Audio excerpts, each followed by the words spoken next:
there any doubt? There was no doubt you'd be kicking its butt, though, right, Les? There was no doubt. Yes, I've been through toughest things. You know, if I kick the butt of Fort Sage cancer every day, it ain't nothing. That's awesome. It's good to see you. Great. Thank you. It's great seeing you as well. So we're going to wait just one more minute before we kick off with Gordon Buffton, and then followed by some amazing stuff by Evans Putman. But for those who've just jumped on, new additions. I mentioned just before, Sterling Hawkins has just released a book called Hunting Discomfort. Because if you don't hunt discomfort, Sterling. Say it again. If you don't hunt discomfort, what happens? Nothing good. I mean, I think about it. The only two people that get, the only two people that get to not have discomfort aren't born yet or dead. So the question is how we deal with it. And I work with people and companies to use it to create breakthrough results. Yeah, he's awesome. I'll give you a proper opportunity. I've had a call with him that Laban actually introduced, and it was one of the best calls I've had in the last 90 days. So thank you. Oh, thanks, man. Laban, and thank you, Sterling. Yeah, it was a real pleasure. And Daniel, good to see you. We had a chat as well. I mean, everybody that Laban's ever connected me with has been like the most amazing person. So I'm appreciative of that, Laban, and great to be here with all of you. Well, it's a lovely compliment. Hopefully I can continue that form. So I think we're going to kick off, and just a quick reminder for everyone, as we will do every meeting. It feels like it's been forever since we've seen everyone in the room. It's lovely to be with you all today and coming in from Panama City, Florida. And no negative self-talk. $10 fine, Venmo, PayPal. We'll figure it out a way to get it to a worthy charitable organization. I'm sure between a lot of us, we can figure that out. And so feel free at any point to keep anyone accountable. If something's and we can adjudicate with the general consensus, I think it's a fun way to do it. What value can I add this amazing cohort today should be the priority front of mind for everyone. And then it's really important that you've figured out at least one major challenge in your life that you want help with, tapping into the brilliance of all the different personalities, backgrounds, and skill sets of this amazing cohort today. So with no further ado, I'd love to introduce a man who features heavily. He's gallivanting across the planet non-stop for the moment. I'll let him fill you in on all his details, but best-selling author of a couple of really amazing books, which I've read, an award-winning speaker, and a mastermind genius. Ladies and gentlemen, Gordon Buffton. Thank you, Laban, and thank you, group. And I will consider this a standing ovation just because we have Les Brown in the house. So I am friends with way too many Hall of Fame speakers, and I'm just going to set the bar really low for this session. All right. I'm going to start the session with one of the things we were talking about in our last mastermind with Les, Shep, Hyken. So early in this session, I'm just going to put my stuff, take a screenshot. Here's my information. Instagram is at Gordon Buffton. My email is just gb@geniuscreators.org. Take a screenshot, shoot me a note, whatever. And if I do not respond, actually, I should have probably put my assistant on here because that's better. But like Sterling said, I'm not doing scheduled calls right now. As to follow on Laban is in the last 70 days, I've slept in 8 different cities. I've hosted events in 8 different cities in like 5 different countries. And I'm taking this weekend, I'm spending with my grandfather and my dad in rural Canada with no technology for 2 days. So if I fall asleep during this presentation, please forgive me. And I just did an interview, and my friend after, she's like, are you okay? It looked like you were nodding off. I'm like, don't worry, I'm not on heroin. I'm just gone nonstop for like I hosted a mastermind dinner last night in Montreal, the night before in Toronto, and both of them at 9 o'clock, I looked at people and I'm like, look, I'm done. I'm fried. And last night I did stage left at 10:30. I didn't say goodbye. I just like, I go to my dad, I'm going to sleep in the car. And like he showed up at 12 o'clock and I'm like, okay, let's go to the hotel. I'm done. So I'm super grateful for Laban for putting this on. And I know I've had some conversations with some of you guys. So just, I want you thinking through this session. There's a couple of different things that I always, whenever I'm running a mastermind, I always want you thinking. So number one, you are one relationship. You are one idea, you're one system, you're one mastermind, you're one coach, you're one of Les Brown's books away from changing everything about your life.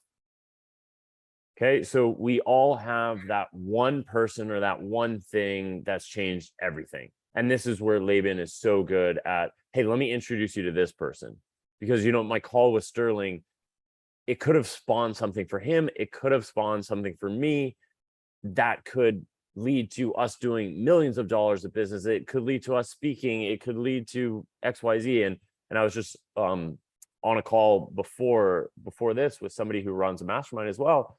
And he was telling me his model of how he's raised so much money through masterminds. And he's like, what masterminds are you in? And I go, too many. I am literally in 12 masterminds, and I'm happy to share those masterminds a little later in the presentation. But the reason why I'm in 12 masterminds is because of the people. That's it. Like I was at this crypto conference the last 2 days in Toronto, and I was posted up in VIP talking to people the whole time. The only session that I sat through start to finish was Vitalik, and I was front row because that was the only way I was going to pay attention. And that guy is a total alien, and this is off the record, and I do not give financial advice on the internet or off the internet. I am buying heavy in Ethereum before they do this merger.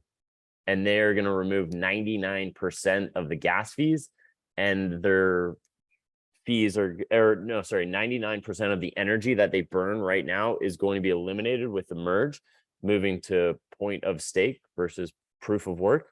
And their gas fees are going to go from where they're currently between $2 and $25 per transaction. They're going to go less than 5 cents to potentially less than 2 cents, like 0.002, you know, kind of like the gas, how they're like, oh, it's $1.99.8. Like that's how little the gas fees are going to be. So that being said, I believe masterminds and people coming together. I read Think and Grow Rich at 20 years old. And I remember I used to do valet, and this guy came in, he had a almost brand new Bentley Mussolini, which is about a $350,000 car at the time. And I get in his car, and what is playing? Think and Grow Rich is playing over the speakers. And when he came back from dinner, I go, sir, do you mind if I ask you, why have you been so successful? He goes, yeah. Have you read Think and Grow Rich? I go, yes. He goes, how many times have you read it? I go, 3. He goes, you have to read it 4 more times. So what did I do? I got it on an audiobook, and I've like listened to it or read it like probably 15 times. And the main concept so by show of hands, who has not read Think and Grow Rich? Okay, so everyone on here has read Think and Grow Rich. I love you guys even more now.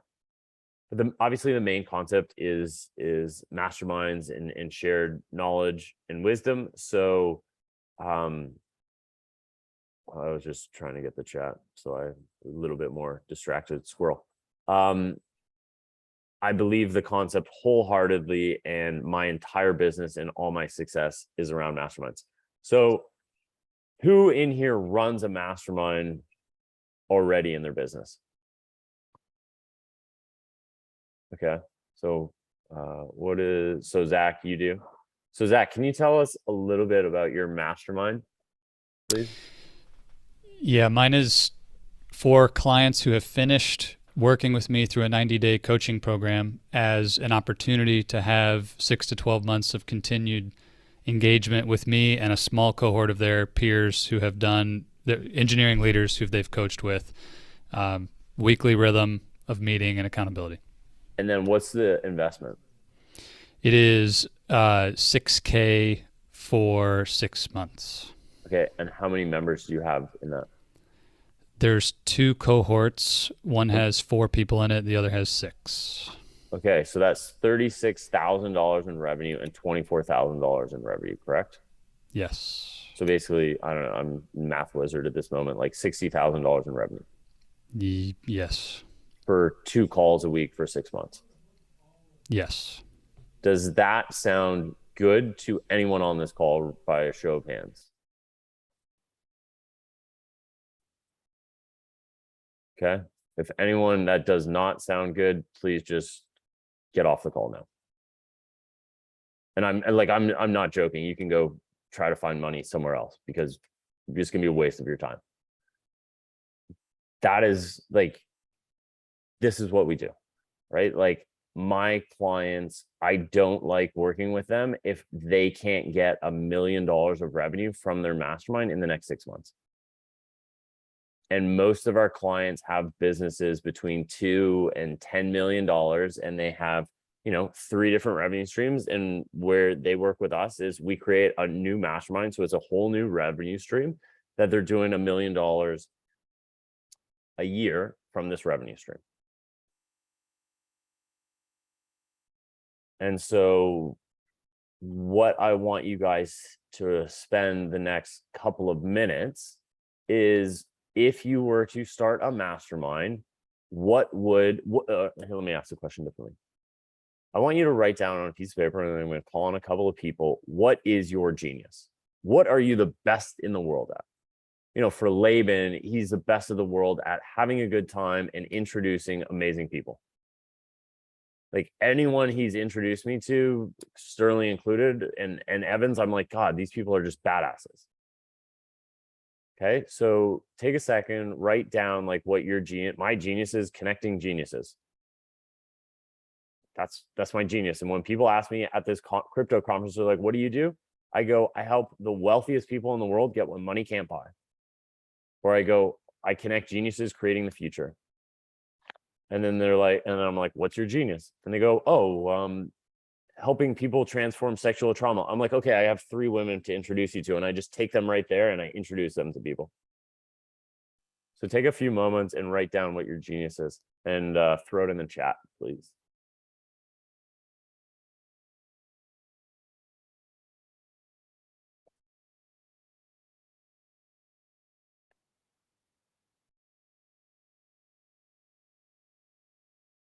And if I was really good at this Zoom thing, I'd have like some really good background music and like a timer for 60 seconds, but we're not there today. So Les keeps getting kicked off. Put your unique genius, which we all know what your unique genius is, in the chat, please. I don't know how to find the chat. I'm sorry. Okay, so his genius is not using technology, but that's okay. On the bottom, you'll see it says chat. And if you hit that, you're on your iPhone. So I don't know. Does anyone want iPhone help with less? All right. Taking women from powerless to powerful through transformation, particularly women in the sex industry. All right, Angela, I have to introduce you to Nicole, who wrote the kids sex book. And that's literally who I was just referencing. You probably know her. No, I don't. Perfect. Thank you so much. Okay. Yeah, so just shoot me an email, gb@.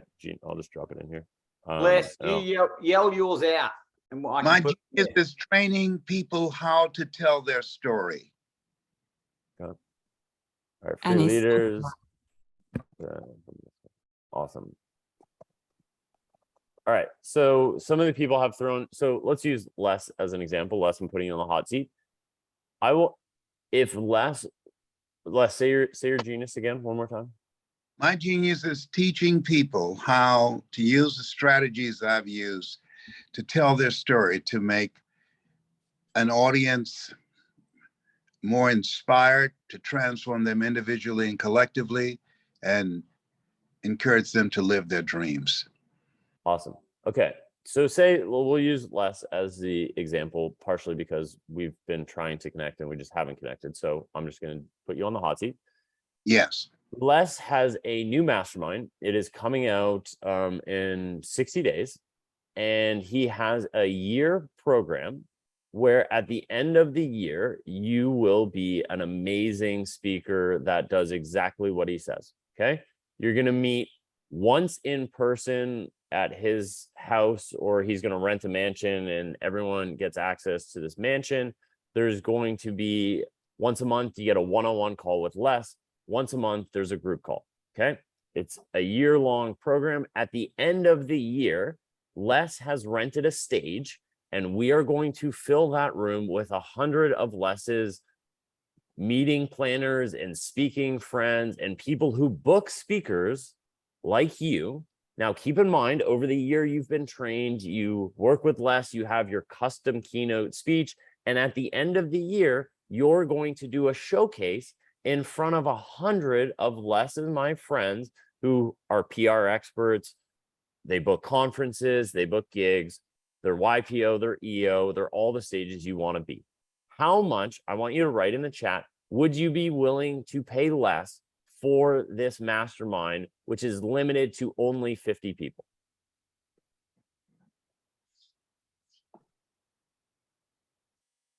I want you to put in the chat how much you would pay, and don't look at the chat until you've put in your number.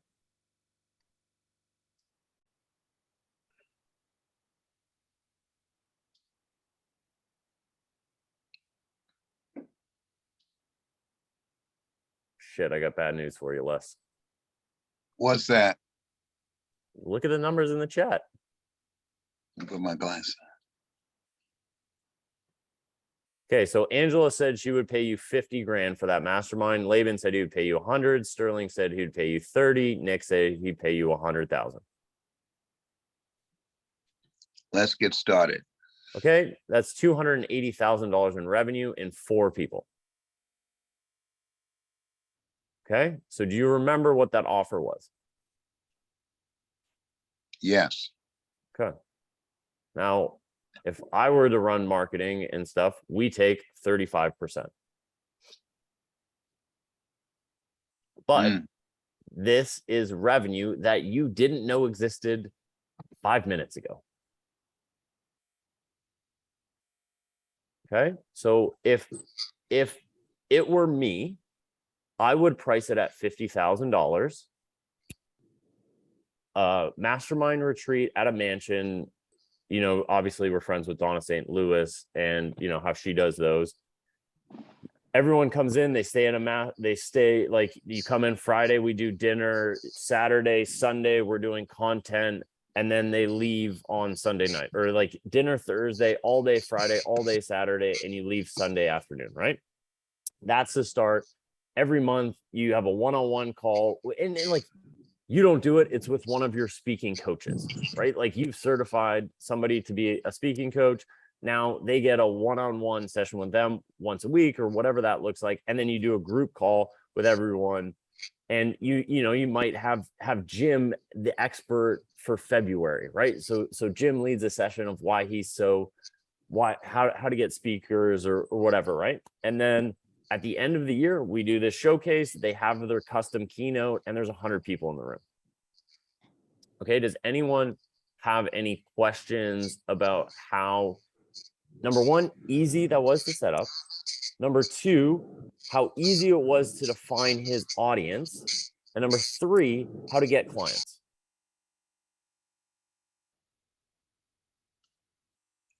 I'm going to hire you to do that for me. Perfect. We charge a lot of money, but we get amazing results.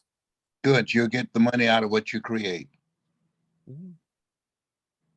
Okay, so does anyone have any questions on, like, everyone like makes masterminds so difficult and so complex? It's like, it's really easy.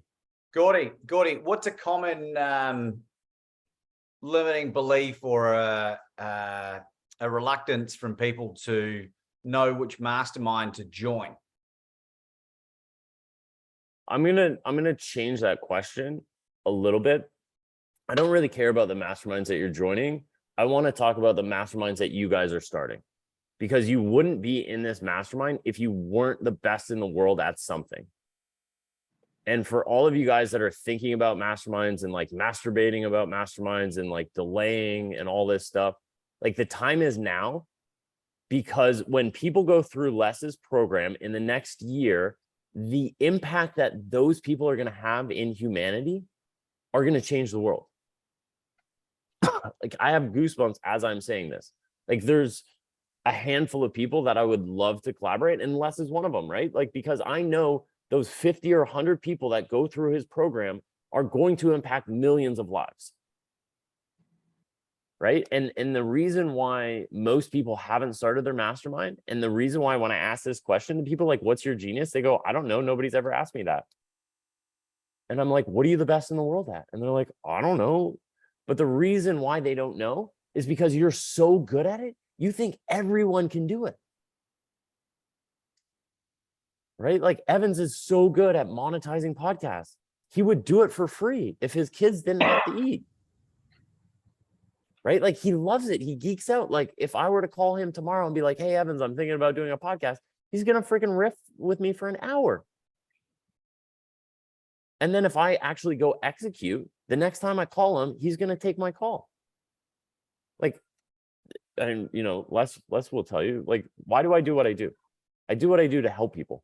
And if you don't ask me to help you, you're denying me of the feeling I get when I help you. Like, when Laban calls me and says, hey, I need help with XYZ, I take the call. And he knows this. He's called, like, I freaking did a 2-hour session with him and his wife talking about masterminds. And then they like went and did it. And then they called me again. But if you didn't do it, the next time he calls, like, all right, here's my hourly rate. Because when you pay attention.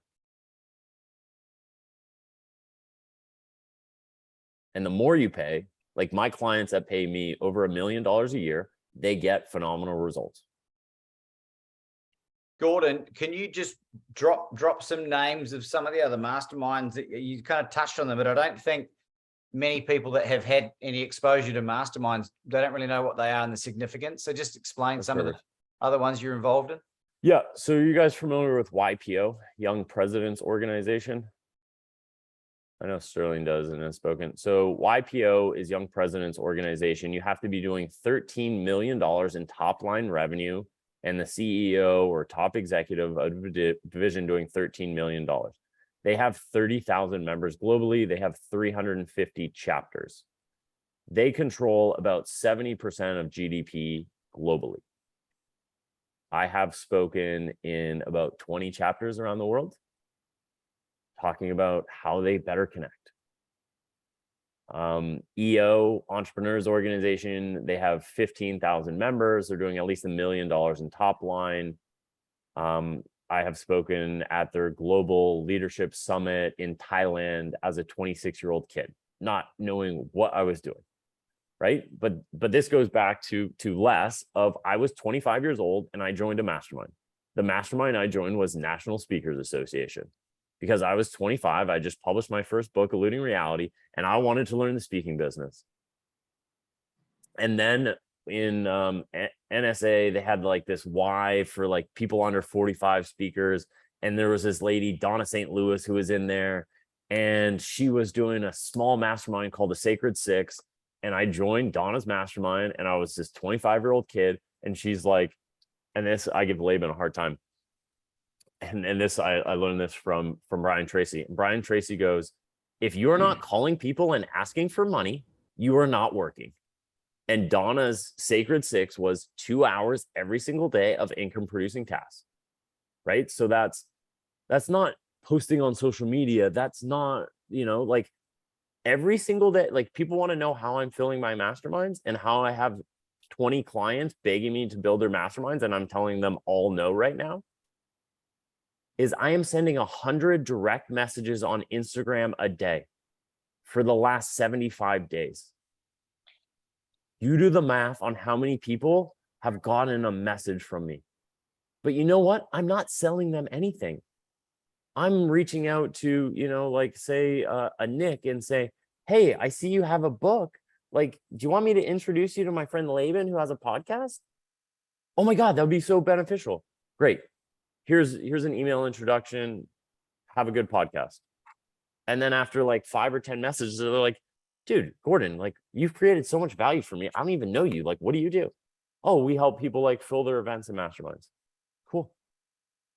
Or, oh, we have an art company and we sell custom art, right? Like I'm looking at everyone's Zoom background and the only one who has a good Zoom background is Sterling. I don't even know what, like for me, hashtag no matter what, like that doesn't mean anything. Like that doesn't tell me to go do something that like, but what we do with our clients, and I'm like traveling in a hotel, so I'm not a good example, but we send custom pieces of art that our artists have created, which is basically a billboard.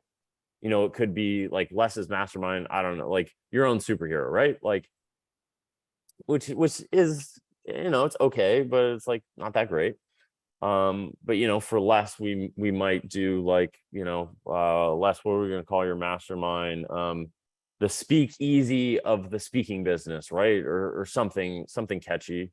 And then we would have like a piece of art of Les's family and, you know, kind of like his mastermind, right? Like a bunch of models and says, go take action, and Laban without a shirt on, right? Like, Jim, your background's okay, but I can only read half of it, right? Sell more, right? So we have to like align left with a nice piece of art. So I'll open it up. I feel someone had their hand raised for a question. Yeah, so like how to increase your sales. Like I know to hit up Jim if I want to increase my sales, but I'm already looking at Jim, so I don't need to see another photo of Jim behind him.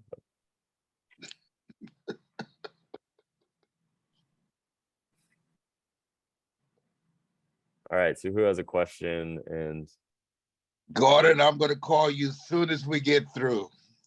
but like, I mean, you guys just saw it, right? Like that was $280,000 in potential revenue in very minimal time. Like that's the big piece, right? Is I don't want less on stages anymore. And the only reason why I want less on a stage is if I know he's going to sell $1 million for his mastermind. Right? Like the only reason, like I just got called to speak at this crypto conference. The only reason why I'm going and not going to LA and hosting events and dinners is because there's going to be 3,000 old people that know nothing about cryptocurrency, nothing about NFTs. But guess what? They know about art. They know about masterminds. Gordon, We get to do something completely different than everyone else. Like we're a bunch of young, crazy kids with some cool art. and just to back up a lot of what you're talking about here, like this world's best mastermind was a twinkle in the eye of Laban and Evans back end of last year, and both with no prior. I didn't know about Gordon until the last 3 months when I knew. Yeah. And so like most things I've created in my life, starting out completely blind.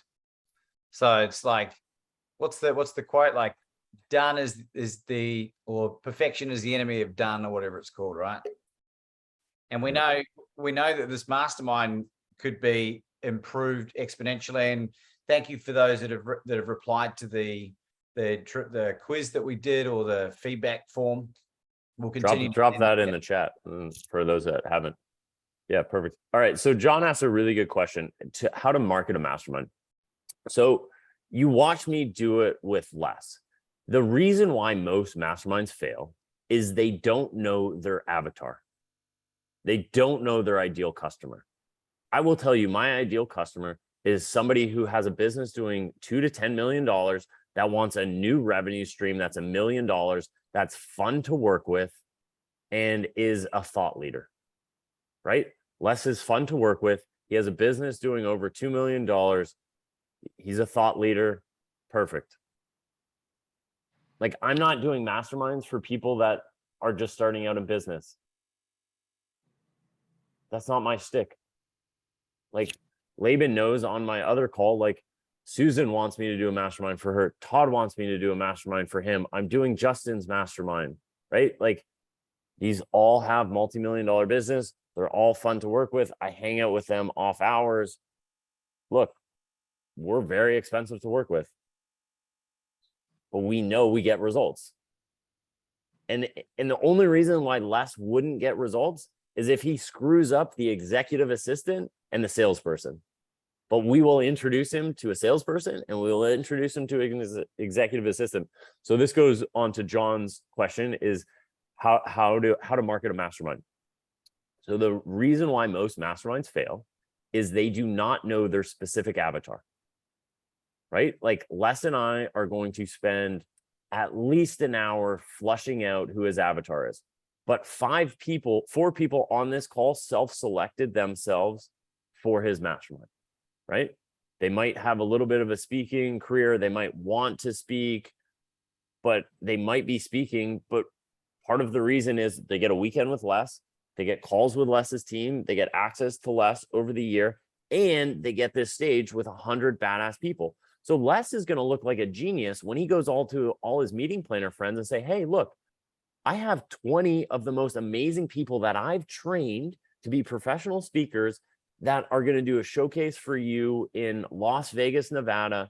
And here's the date. And do you want to come? Right? Like, do you think that's a value add to them? Hell, Les can charge them as well. Hey, it's $10,000. Do you want to be there?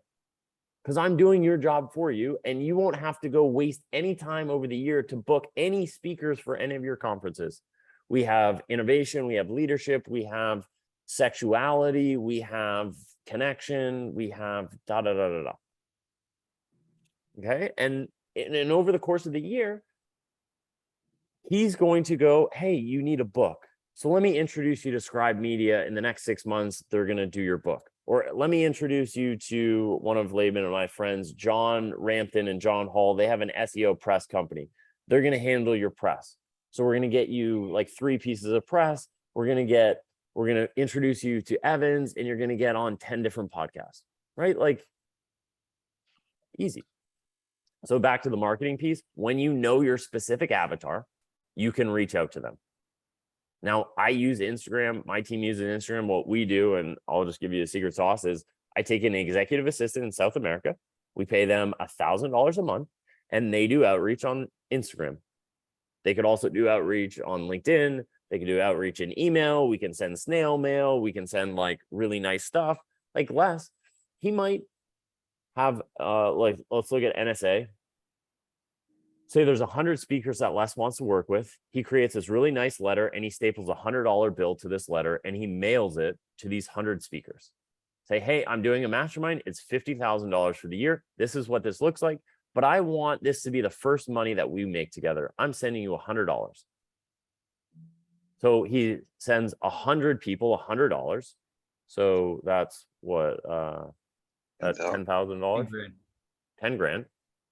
Do you think he's going to get one person to write him a $50,000 check from that $10,000 investment? Like, if you got something in the mail that was Les Brown gave you $100, are you going to post that on social media? Are you going to respond to him? Are you going to pick up the phone and call him?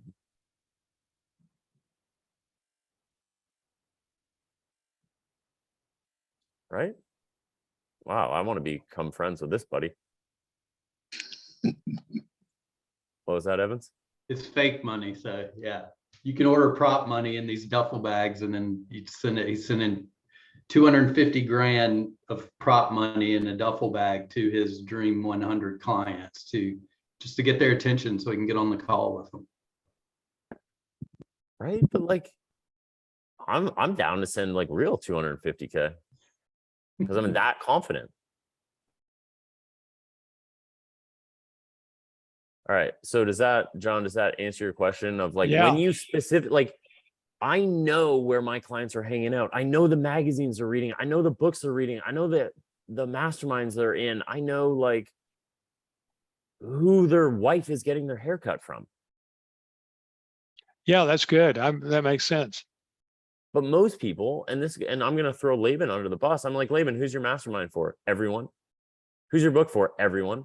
I go, great. So nobody's going to read any of your shit. But when you know, like, I hang out with, like, I mean, I did a mastermind and it basically failed, is because like my mastermind was geniuses under 35, right? Like I know how to find those people. That's Forbes 30 under 30. Like I know they have the money. I know they have XYZ. We just didn't get the traction. And now like I pivoted and it's basically just geniuses that I like to have fun with. Right. And like we go after private equity, venture capital, like we have finance people. Like a lot of our network is finance people. Why? Because most people want access to capital. Right. Like at this conference I was just at, I met a guy and I'm like, how can I help you? He goes, introduce me to smart people that have an idea, that want to go through an accelerator and want capital. Do you know how easy it was to introduce people to this guy? So I appreciate it. If you guys need any questions, just shoot me an email. Somebody on my team can get back to you. We are doing a group mastermind program that's going to be 90 days, October, November, December. So that's basically like the last 3, and we'll probably start like 2 weeks before, so then you'll have 2 weeks of holiday. But 90 days of, it's going to be a group program. It's going to be very expensive on the front end. It's going to be 3 months, big price point, and then we take a 35% percentage on the back end. But you'll be, you know, kind of like genius creator, gold standard of mastermind, certified mastermind. And we walk you through the whole process, the avatar, like what we did with Les. We walk you through, but you're in a cohort of 20 to 30 people and you guys are solving all these problems together, right? Because I'm watching your eyes go, okay, this sounds right, but like I don't know who my market is. And like we just proved Les, like we figured out his avatar, we created the offering, and then we had you guys say how much you would pay. And I know Sterling dropped off, but I know he could figure out how to find that extra 20 grand. And those guys that said 100 grand, like we're going to save them $50,000 and we're going to upsell them into something else for another 50,000, right? Like they get a 1 day with Les in Atlanta. So I want you guys to shoot me an email of one thing that you took away from the session. It's just, I'll throw it up again, but I love you guys.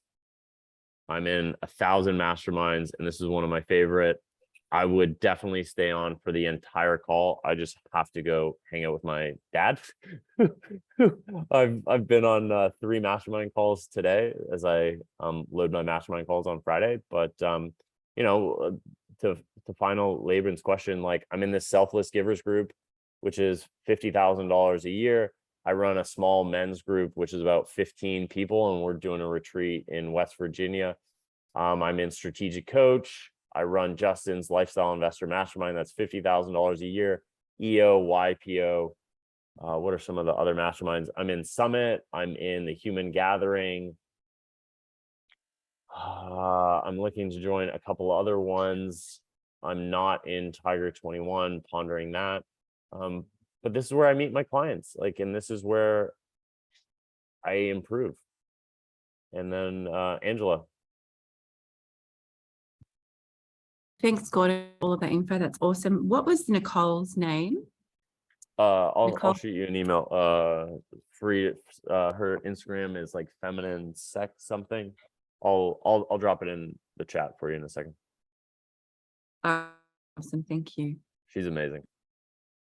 Ladies and gentlemen, put your hands together for Gordon Buffton. Hey, Gordon, thank you very much for putting me in the hot seat. I love it. Yeah, no problem. And then I'll just since you guys I'll drop my signal in the chat. Yeah, so just hit me up on Signal or WhatsApp, and then I'll if you guys need anything, just like shoot me a voice memo, or don't try to schedule a call. just shoot me a voice memo or just fucking call me. But no, Les, let's do it. And you know, I know Jim and I have played some tag as well, but yeah, I love you guys. Happy to create value, and let's hand it back over to Laban. Thank you so much, Gordon. Thank you. And I guess like I just have to finalize this. We all have a genius. Like we are doing a disservice by playing small. Again, and this is why I give Laban a hard time. I'm like, Laban, you're fucking awesome. Like, quit screwing around and like wasting time doing these things. Like, just hit people up. Like, you know how long it takes me to send 100 Instagram DMs a day? Less than 2 hours. Right? Like 2 hours a day of outreach, as Donna St. Louis taught me. Like, everyone wants to be a speaker. When I was most successful traveling around the world is because I would do 2 hours a day. And then you get so busy, you're on planes and you're on trains and you're on all this and you don't do it. And then like your next quarter, you're only on like 10 stages. And you're like, what happened? I stopped doing the 2 hours. Right? Like, and if you're not, and this is like, I asked Laban, I'm like, Laban, how can I help you? And he goes, this person. Okay. Like I was just at, this lady I hosted a dinner in Toronto and I go, who's your avatar? She's like, oh, people that want to like invest and make money. I'm like, I don't know who to go introduce you to. But when you say like, I work with people between 30 and 45 who've made over $5 million in crypto that like to have fun and want to travel the world. Great. Let me go introduce you to 3 people. Can confirm Gordon has been busting my chops. Thanks, Gordy. Thank you, Gordon. Want to hand it over to the young and bald Evans Putman. Oh, I haven't been called young in a while. Thank you for that. I get old man from my 11-year-old daughter all the time. So, and Gordon's right? I got to keep food on the table. I got to keep all the bills paid on the streaming services and all that kind of stuff for kids that age. She's my new YouTube. She's gonna be rocking the YouTube and paying all my bills pretty soon with what she's doing. So, but thanks, Gordon, for coming on and doing that. It's good seeing you again, man. Enjoy. I'm actually at my mother's, so my background, I'm going to let her know what you said about my background, and she is not going to be happy with you at all. You know what you need to do, Evans? We'll connect you with one of our artists. You'll create a custom piece of art for her, and you can give it to her for an upcoming XYZ, and you'll be a rock star. There you go. I love that. She'd love that too. So, but yeah, thank you. So, I'm going to be brief so we can get through. Angela, do you have another question still, or was your hand just still up? I just want to make sure. No, sorry, my hand's just still up. Okay. It took me like 10 years to figure out how to even find that little hand, so no worries. But yeah, so Laban and I, first I wanted to say, everybody, Mr. Tommy Breedlove says hello.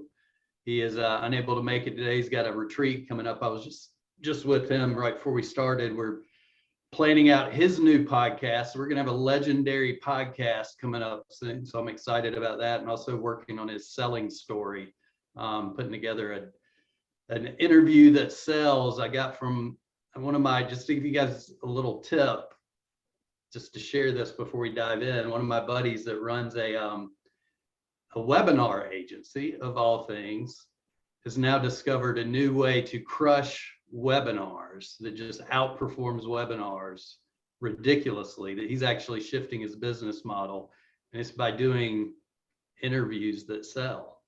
Just a conversation. John Mitchell, you know what we're talking about here. Yeah. We put one together.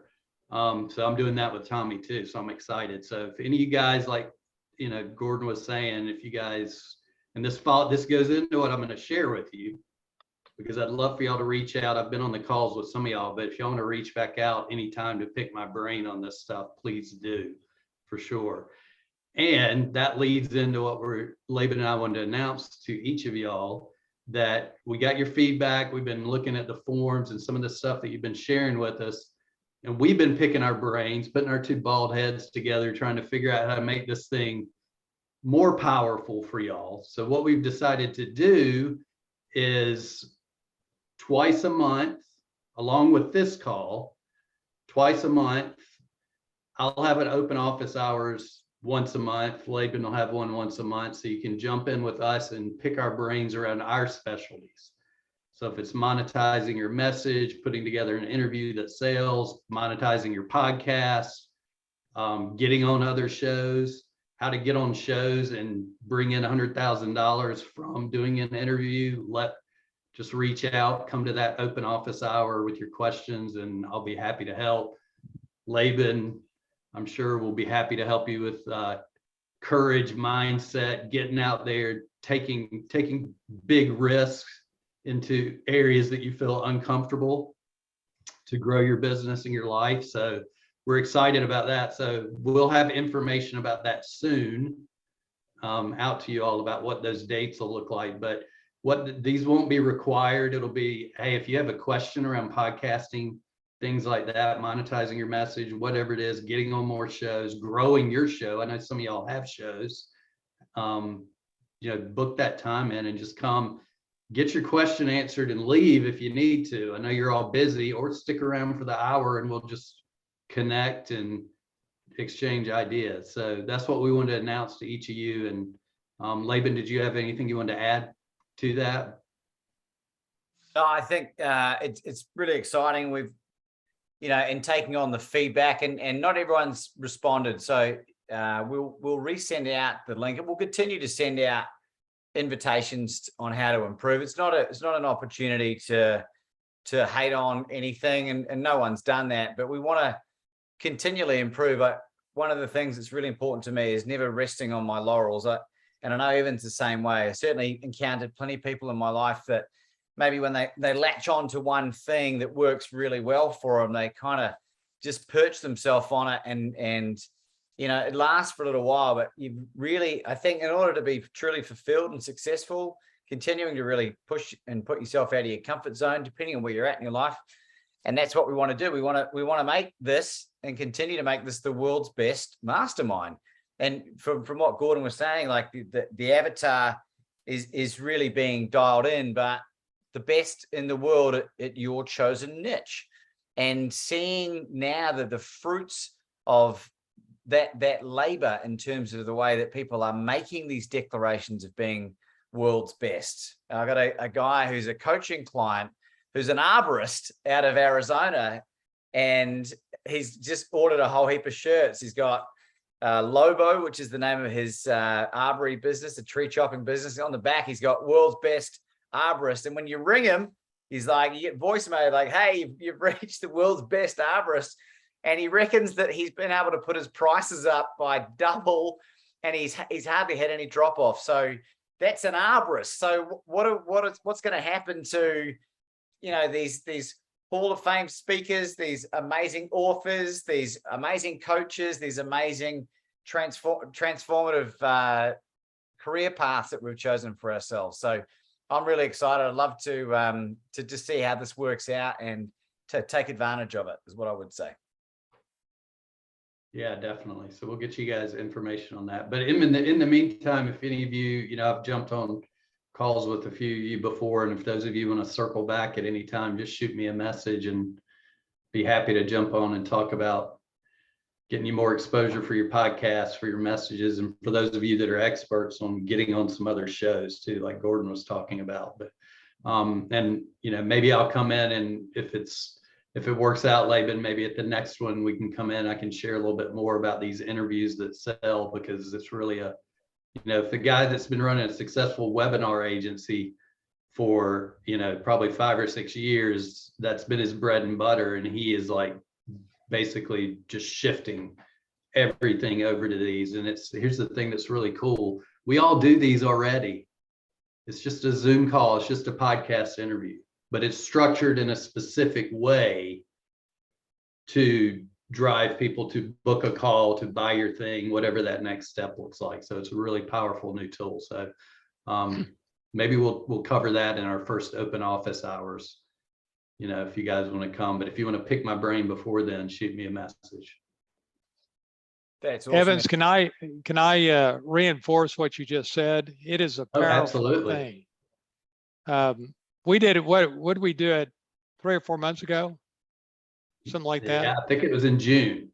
Yeah, it is really, really powerful, because it changes the perception of the audience from being passive to you're asking the questions that are in their head, and it's great. Yeah, it's fun. The interview, like, what I love doing is because I get to play with you guys and pull out your stories and have fun. And like with John, it was just, it feels really comfortable, doesn't it, John? It's just a conversation. Well, let me just say, you did a great job of it. I mean, not everybody could play that role and do it even a tenth as well as you did it. So I appreciate that. I appreciate that. So it was fun. It's fun. Plus it gives me a chance to get to know more about y'all. So, but yeah, we'll definitely be sending out that information. And thank you, John. And it's good to see you back. I know John's been traveling the world too over the past, or at least Canada, for a while. So it's good to see you back with us. thank you. Amen. Hey, I'd love to start off with Sterling today, who did a brief intro before. Sterling, I'm going to put you on the spot here. Would you do us the honor of sharing? Just before you do this, I have to jump to go spend time with my dad, but super grateful for you guys. Look forward to next month. If there's anything, just shoot me a note. Happy to help anyone in here. And thanks Evans and Laban for having me present. Thank you, Gordy. Fine, Gordon. Brother. Say it out of your dad. Hey, my man. We'll talk to you soon. So yeah, Sterling, give us 3 minutes on just an overview of who you are, and then we'd love to know what you need help with, please. 3 minutes. You got it. Well, great to see everybody again. It's an honor to be with all of you. That's especially present for me, kind of hearing about the backgrounds and little details about some of you here and there. My background is I'm an entrepreneur. I've started several companies, the largest of which we sold to a group in Silicon Valley where it became part of the Apple Pay before Apple Pay.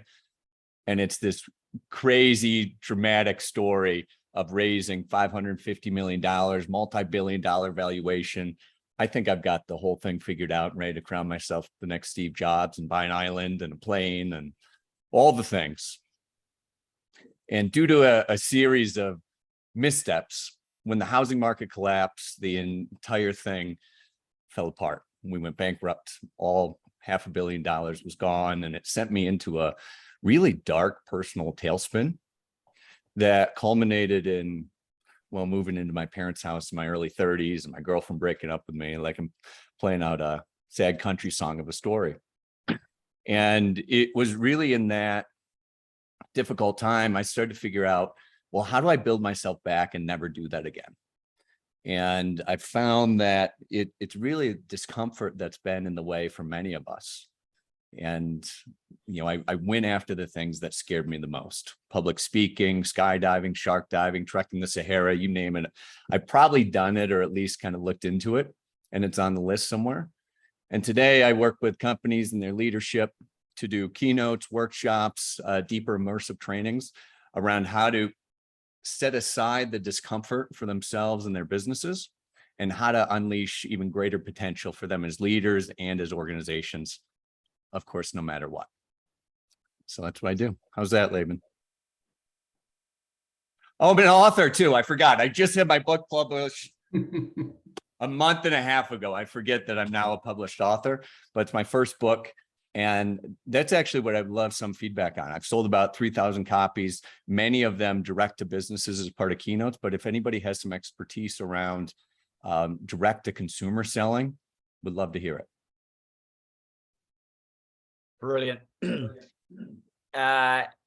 Is there a more specific question, Sterling? Like, is there anything that you've got in mind that relates to that? Like, well, so a buddy of mine told me that he sold 10,000 copies of his book from nothing. Like, he didn't have a big following or anything from TikTok. And I'm like, is that what's missing for me? Do I need to be on TikTok talking about this book, or is there a better channel, or, you know, is it a podcast? Is it sharing about it on the social media I already have differently? Like, what's the best way to build some like social interest in the book to sell more direct to consumer? Is that more specific? I don't even know. Jim, Jim, go ahead. Did Ange, you put your hand up first? Yeah, You go second. I don't have any expertise when it comes to the social media, but Yeah. Is the name of your book or the title of your book, No Matter What? No, it's called Hunting Discomfort, How to Get Breakthrough Results in Life and Business, No Matter What. Okay, good. Something that I've had good success with over the years, a few times, and that I really enjoy is doing a launch event.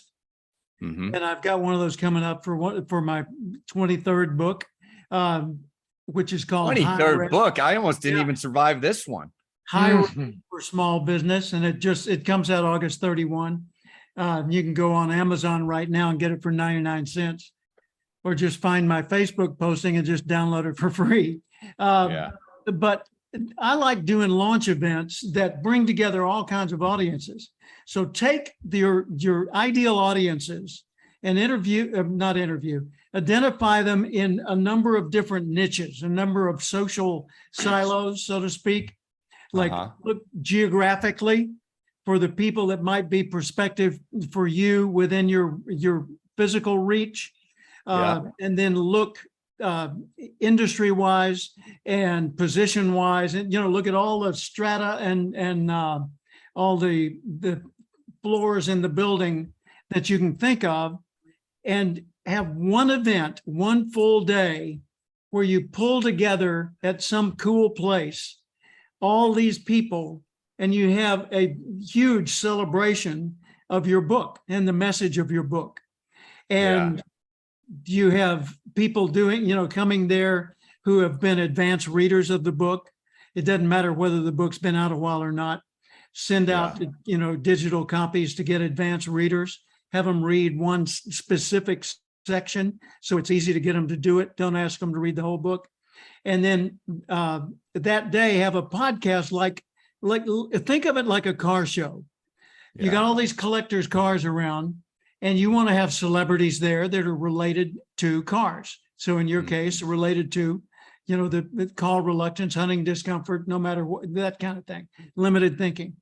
You want to have guest appearances. You got a podcast like a remote radio show going all day long, and somebody, probably you, is interviewing people from all over the world, drawing them in for 15 minutes at a time, talking about the topic of your book. And in every case, you get them to help you spread the word about the event. Hey, come join me on Sterling's podcast on the launch day for his new book. This is exciting. I'm going to be doing a little cameo, and I'd love to have you come in and offer some comments or ask an audience question. Also, get local sponsors who want to be part of this, and they're willing to contribute either money or access or services or prizes for the drawing. Yeah. And have a big drawing that's kind of like, well, hell, I don't know this guy or care about his book, but I'll go just to get my name in the hat for that thing, and then have all these other things so that nobody leaves empty-handed. And the location that you're doing it, have it really pay off for them to have it done there. I'm doing mine at a co-working space called T Works here in Austin. Lance has been there. John's been there. And it's awesome. It's just a great meeting place with a podcast studio and a video studio and a classroom and co-working spaces and catering facilities and all that, plus a big old empty parking lot. And so I'm collaborating with them, and we're calling it Freedom Day. And Freedom Day is a concept that the owner of the co-working space, Jeff Kickle, has, and he's writing a book about Freedom Day. And I said, well, we will write your book that day through interviews and comments, and you take the title of your book and the title of each chapter and your marketing phrases, and you put them up on a wall and have everybody who's there that day vote on the ideas, the phrases, the statements, and the graphics that appeal to them. Oh, that's awesome. And you interview people all day long, or have people interview people all day long on the subjects that are in the book. That's a great idea. And there are all your podcasts, your articles, your interview items, your little video vignettes to send. I mean, Lord, but just make it a party that, you know, it's like an all-day orgasm. And you go home at the end of the day, that was Yeah. great. Yeah. And when you say payoff for the venue, it sounds like you're going to be driving some more traffic or some more engagement that they wouldn't otherwise have. So Well, they're maybe happy to host give you the at a people that discount are part of the event 5 minutes to stand up and tell the accumulated crowd what Yeah. they've got. Or through their donation, if they're donating iPhone covers, you know, with the logo, then have them stand up and do 5 minutes on that. But don't give Yeah. anybody more than 5 minutes, because then it just becomes a big old showcase thing. But make it feel like a business fair, like a celebration, like an expo, a networking event, and make sure that everybody there wants to be your client, whether they become that or not at the event. But just, you know, and also you can do this in remote locations as well. So, you know, here we are on New Year's Eve in Times Square. Let's throw the program over to San Francisco to, you know, John Mitchell. John, Yeah. what's going on in San Francisco? Well, we've got the book here and we've got these folks and da-da-da-da-da. And hey, Sterling, guess who's here? And some friend or colleague or client of yours drops in and offers a testimonial. So you can just keep expanding this idea. You can do it multi-day, do it in layers, but what a kick to do that. Amazing. That sounds like a blast. Clearly you're an expert after all these book launches you've had. I'm taking notes like wildly over here. Thank you for Good. that. Well, I've got to bow out, but feel free to shoot me a note or something later. And I just accepted your connection request on LinkedIn. So we're there too. Folks, Right I on. got to Yeah, go. I'll send you a note. Thank you. My son is waiting on the other line, so I will see all of you later. Great to see you. Good on you, Thank Jim. Thanks, Thanks, Lady. brother. Thanks, Evans. Okay, see ya. Ange? Yeah, far out. That was priceless. Thanks for asking that question, Sterling. Congratulations on your first book. Thank I am, I think 4 times Amazon bestseller now in anthologies. Nice. Congratulations. Thank you. The last one has just been taken on by Barnes and Noble. That's a big, right? That's a good thing. Okay, cool. Yeah. Are you now- self-published, by the way, or do you work with a publisher? No, I work with a publisher. So I have this is why I put my hand up, because I have some awesome connections. Thank you, Zach. Have some awesome connections. And there's also a woman who does magazine covers and spreads. So I've been in a few magazines over in America. Happy to connect with you with that type of thing as well. Yeah, I would love that. Yeah, and you can just talk to them and see, you know, what works, what's applicable, what's not. Yeah. Got a great face for Amazing. me, doesn't he? Thank you. Anytime.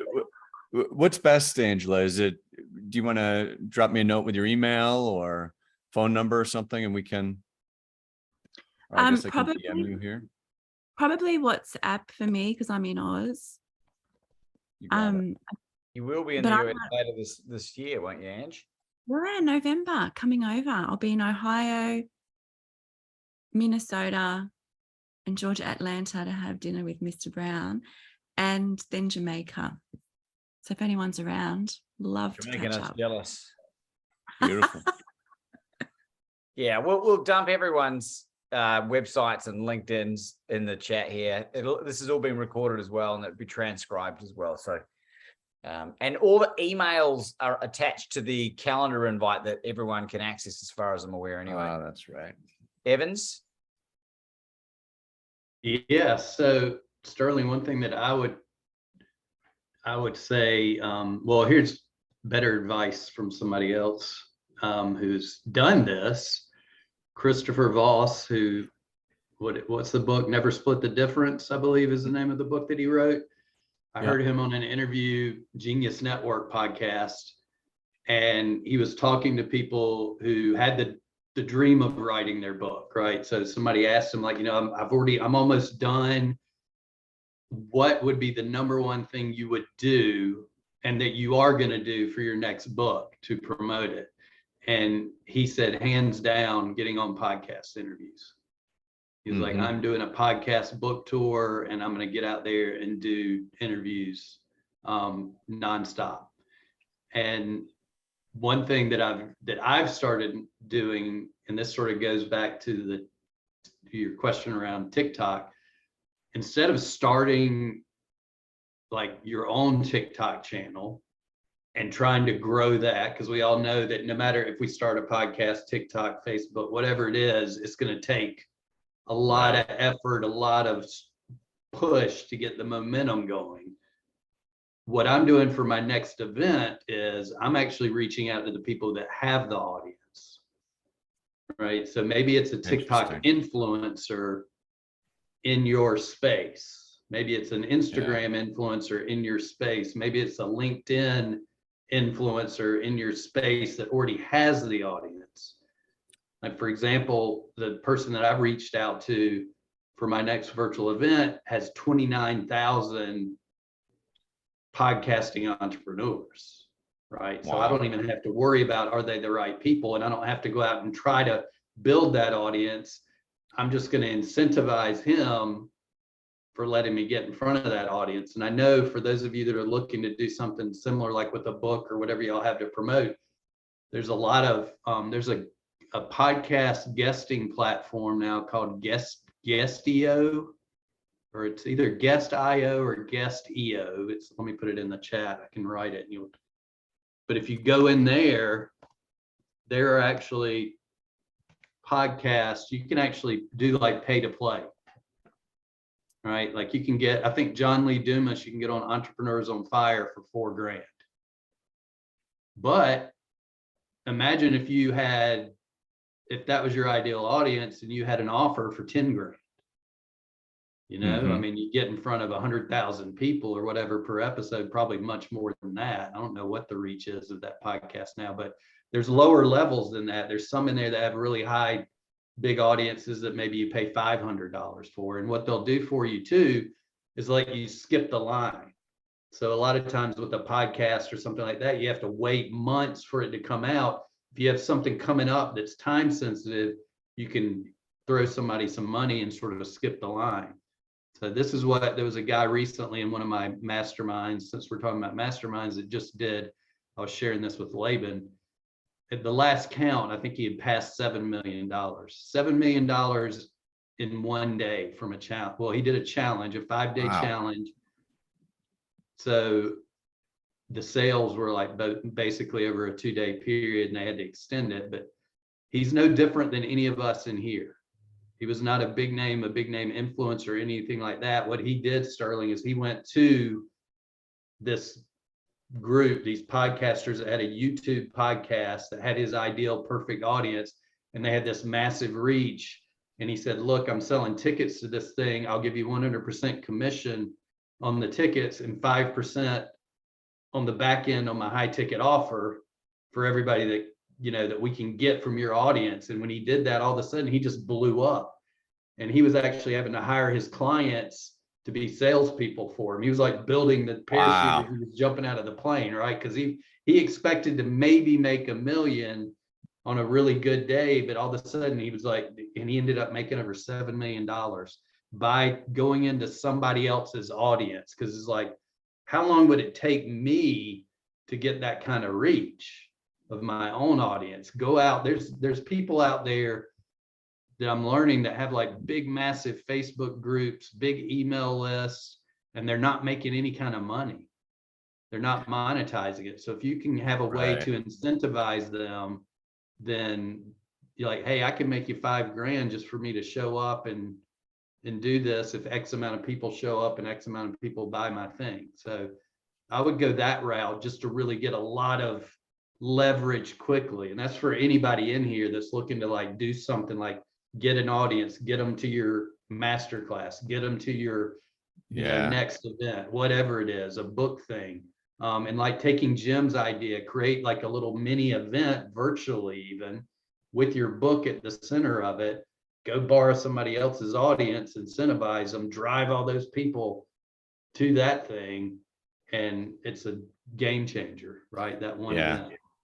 That's amazing. Thank you, Evans. And I have been on, I don't know, probably 100 podcasts in the last couple of months, but maybe I'm not.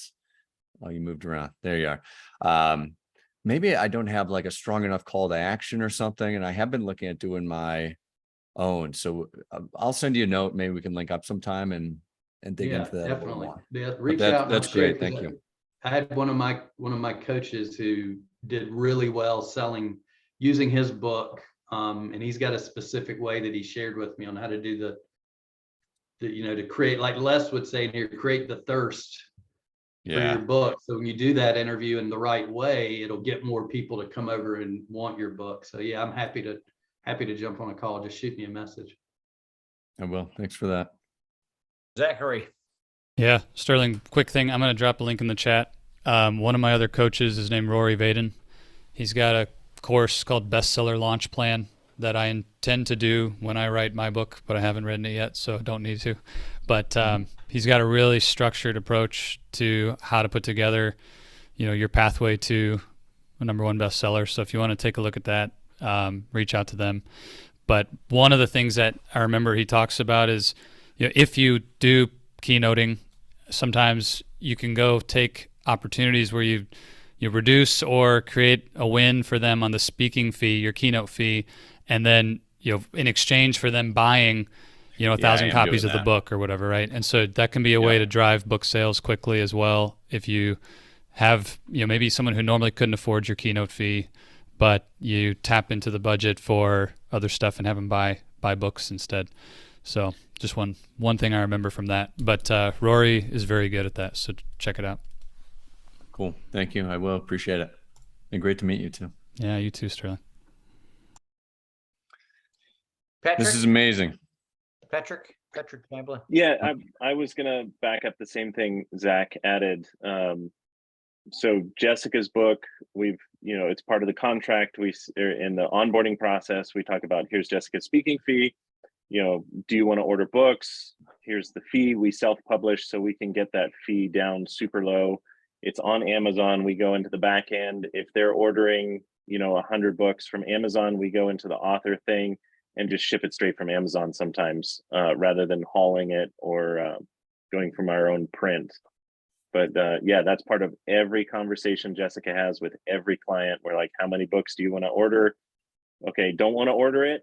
You have to let Jessica sell it from the back of the room. Either they pre-order or Jessica sells it or the fee goes up one way or another. That's always in there. Yeah, definitely. I think that'll probably be my biggest sales channel going forward. And I work with a bunch of speaker bureaus and so on, and they've been great partners to figure out how to position that and sell that in and sort all the commissions so everybody's happy about it. And I wonder, maybe there's some call to action that I could do from the stage that kind of doubles down on the personal aspect of it, right? So people can not only get the book, but take some aspect of it home, or it compels them to read it or post about it, to share it with their friends and family too. Sterling, it's just a thought. Like I was blessed to get an advanced copy, and it's really damn good, right? I'm not just saying Thank that. you. And I would tell the stage, I'd have a QR code on your back panel or whatever, because Sterling's doing big keynotes, with the QR to the link to the Amazon site in the country you're in. So if it's Amazon America, do it. If you're in Canada, wherever, and say, buy the book right now, and just like guide the sheep into it. That's a derogatory term, but I'm just like, people I get it. They need to be corralled. I sold mine to a barista the other day. He was curious to know about some coaching. I said, before we even discuss this, right, young guy, I said, you got $20? He's like, yeah, give me $20. Gave him a copy of the book. Read the book, and if you and I energetically align, you contact me, put my phone number in there, and it's just best outcome, and save me a lot of hassle with wasting any time on a call that may not be relevant. That's just my 2 cents. I like that. Yeah. Yeah. I was Thank you. going to ask too, before we jump off of this, Sterling, does the book sort of piggybacking on what Laban said, because I was in my mind, I had the same sort of process. Is your book part of your, like, is it like lead? If I read your book, would I then want to work with you, like to be a part of your program, coaching program, whatever that looks like, consulting? Is it a part of that? Well, I don't have any one-on-one coaching, at least right now.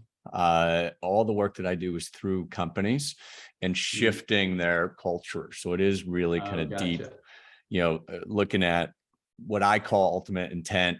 Companies would probably call a mission. What they would call vision, I would call a declaration of the future, and really working through those things. So I do at some point, as Gordon and Laban both know, want to do something more consumer facing as a mastermind, or maybe launch some coaching or something like that. This book is really my first foray into something that I guess you could say the general public can engage with me on. Laban, Meredith Bell, who we were both connected with. I don't know, Sterling, do you know Meredith Bell? I don't. That name ringing it. We'll have to connect him with Meredith Bell. Meredith, similar to that, she actually sent me copies of the books, but she does something similar with companies, and she actually uses her podcast to open the door to get into those companies, right? So she brings those the decision maker on that you usually take, like, for a year of phone calls to get through everybody to get to them. She just brings them on her show. But her book is part of what she goes into companies and does something. I'm not sure if it's similar, parallel, or what, but that's her process, and she's pretty amazing. She'd probably be more than happy to share that with you on how that works. But I was like blown away because she does it in a way that's authentic, and it doesn't feel sleazy. It doesn't feel like I'm inviting you on my podcast to just pitch you, right? She has it. The way she explained it to me, I was like, this is amazing. This is so good. Because I don't know anybody else doing that. Yeah. Is there a link or something to her website or a name or what's I'll connect you guys. You are not her target demographic. However, her and I are this close. We had an hour-long call yesterday. Her and I speak frequently, and she always takes on the people that I introduce her to as guests, because her ideal client avatar is C-suite, like chief learning officers. But what I was talking to her yesterday about was having a trusted network of keynoters that she can then recommend, because she's getting asked, because of all these networks she's creating with this chief learning officers, about who else she can recommend. She doesn't do any consulting. So I'll connect you guys after this. She's awesome. She's got her podcast, I think, is in the top 1% of downloads as well. So it's got a great reach. Wow. And Amazing. great suggestion, Evans. She's very cool, very cool person. Sterling, does that help? Very much so. I've got a ton of notes here and a lot of stuff to think about. So I can't tell you how much all these thoughts mean to me. Appreciate it. Well, welcome to World's Best Mastermind. We're the best. World's Best Mastermind, living up to the name. Right.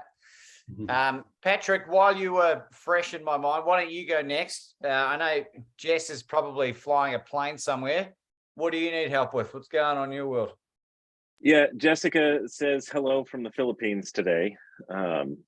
She had to run over there, family health thing, but I do want to report on one success. So we're building the Impossible Airplane. It's part of Jessica's platform going forward through the nonprofit and everything. Built from scratch, custom for Jessica to fly with her feet. We have the kit, we have the engine, we have all of the engine accessories, and the $40,000 panel, not only for the airplane, but also for the simulator. And we did it all in 2 days at the world's largest air show about 3 weeks ago. So, big win on that one. And as Gordon was saying, it was like half of that was from one person. He's the former president of Boeing Business Jets, an engineer from Boeing. Jessica spoke for him like 10 years ago. just a quick message on LinkedIn. Hey, are you going to be at AirVenture? Be great to see you again. Filled him in on where we were with the project. And he's like, I know everyone you need to talk to. Let's go. And, dragged us around for a day. So, Gordon's absolutely right. You're just like that one connection away. So I think my assignment from Jessica for today's mastermind is she already has a book, but she's struggling with like really the value of writing a second one. In her position as a speaker, is she really going to get that much more traction out of a second book, assuming it becomes a New York Times bestseller? The first one was not, it was self-published. She's struggling with, is it really worth the time to get that second book out there, or just keep pushing that first one? Can I ask a question? Mm-hmm. How many people in your network, and a quick show of hands, how many people that in this room know someone that's written one book only?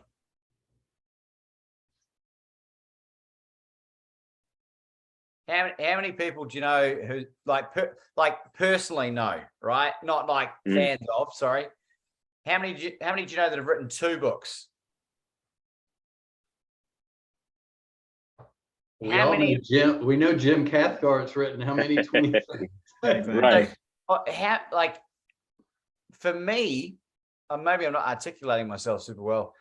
For me, the credibility goes through the roof when someone's got a couple.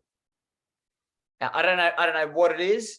For me, it's just like, wow, because I know the effort expended. I mean, Sterling touched on it, like it's blood, sweat, and virtual tears, right?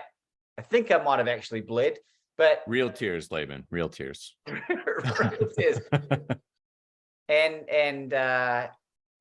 the other thing I would say is, like, if she doesn't want to do it, then maybe the quality of the book might suffer. But I think it's the unknown that's the exciting part for me about why I'm definitely writing another book and more. What I would think, this reminds me of something one of my coaches just wrote a book. Actually, well, it's not out yet, but I have the galley copy and it's really amazing. You should go buy it immediately. I may have already said this, go order it. It's called Anti-Time Management from Richie Norton. Actually, none of y'all, if you don't want to go buy it, don't. I'll send you a copy because I've got 100 coming to my door. My wife's gonna be like, "What in the heck have you done?" I bought them with the intent to give out to clients and stuff. So, but it's called Anti-Time Management if you want to pre-order it. And he talks about, Patrick, this is something I don't know.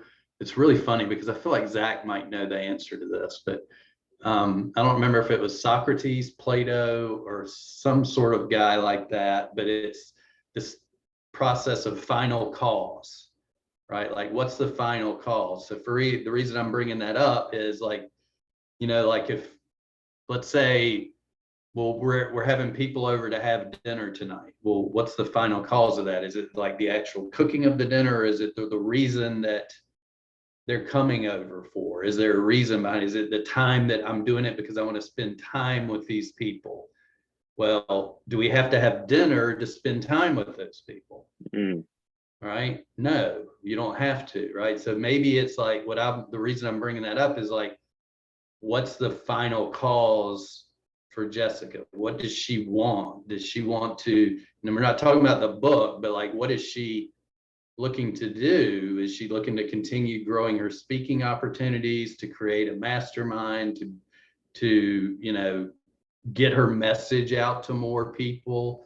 Because getting her message out to more people doesn't have to be a book. It might be more efficient to do it in a big, massive virtual event. Right. So I think that's, to me, is the question that I would sort of think of, like, what's the outcome that she's looking for in just simple terms, right? Of having this book. Would she use it to grow a coaching business, a mastermind, something like that? Or does she just want to write it for the sake of writing it? She's really focused on the speaking right now and pushing that. So I think, without having her on the call, it would be, driving more speaking clients, more engagements. And, that's where she's kind of struggling with, you know, like you said, that kind of, is it the right tool to get what she wants? Mhm. Yeah, Yeah. Patrick, a couple thoughts if you don't mind. So I'm new to this book publishing business, right? But I have used it to leverage speaking engagements already. How long ago did you write the first book? Published in 2015. She's been speaking 2015? for 17 years. And is she doing a lot of direct speaking? Does she work with bureaus? Like, what's the model to get on the stages? Yeah, we're in with a bunch of different bureaus, and most, like 70% of the gigs, come straight to Jessica. It's somebody who's heard about her, somebody who's heard her speak before, a little bit from social media. Beautiful. Yeah. Well, one thing that I have been doing and am doing that's been pretty successful for me is using the book launch as an event to reconnect with the different bureaus, because probably 80% of my business comes through speaking bureaus. And I've said, you know what, here's the book, here's kind of the new platform, here's some new marketing. Can I come in virtually or in person and visit with all of your salespeople, all your speaking agents? And Nice. previously, many of them would say no to that. But with the book launch, it's been like a reason to get together. And many of them have now said yes. So I've spent time with a number of different bureaus over the last really 2 months and have a bunch of visits upcoming. And inevitably, once you're there, they're seeing you, they're thinking, oh, you'd be great for this client or that client. And they start putting you more on proposals and they get to know you better, which, long story short, leads to more speaking. So just an idea. No, it's a good one. Thank you. We haven't done Yeah. that one. Angela? Yeah, just while Laban flosses his teeth. Patrick, I'm just going to make an observation, and I hope that this doesn't come with offense. Sorry, let me just turn the kettle off. It's a bit noisy. The last time I was on this call was 2 months ago, because I missed last call, and Jessica was having had the same question. So I'm just thinking to myself, if she's still, can you hear me okay? It's a little choppy, but I'm getting the message. Okay, let me just move. So I'm just thinking, if she's still asking the same question after 2 months, maybe it's not the right thing. However, in saying that, if she was to do, for an example, an anthology like I've done, it's one chapter. So it's 1,500 to 2,000, maybe 2,500 words, depending on the book. And then someone else takes over all of the responsibility of the publishing and the marketing and all that type of thing. So the only thing she needs to do is hand in a chapter, but then she's got another book. So just food for thought. Yeah. And please, like I said, I hope that's not offensive. It's just an observation. No, it's a fair observation. Patrick, one other thing that just came to mind as well. You mentioned the first one wasn't a New York Times bestseller. I'm assuming, and maybe incorrectly, that Jessica's been exposed to the reality of what's involved with regards to getting New York Times and Wall Street Journal, USA Today best-selling books. Because what I've come to learn is it's all driven by, like, it requires significant investment. And I know people that have a service that I think is around about it used to be a $250,000 to get a New York Times best-selling book. And there's a process, and the USA Today and Wall Street and the Wall Street Journal is about 100 or 120, and it involves, a structured process, and there's a number of things that need to be done. Are you guys aware of that? Yeah. The don't want to quite call it pay to play, but yeah, those people that'll get you on the list for a fee.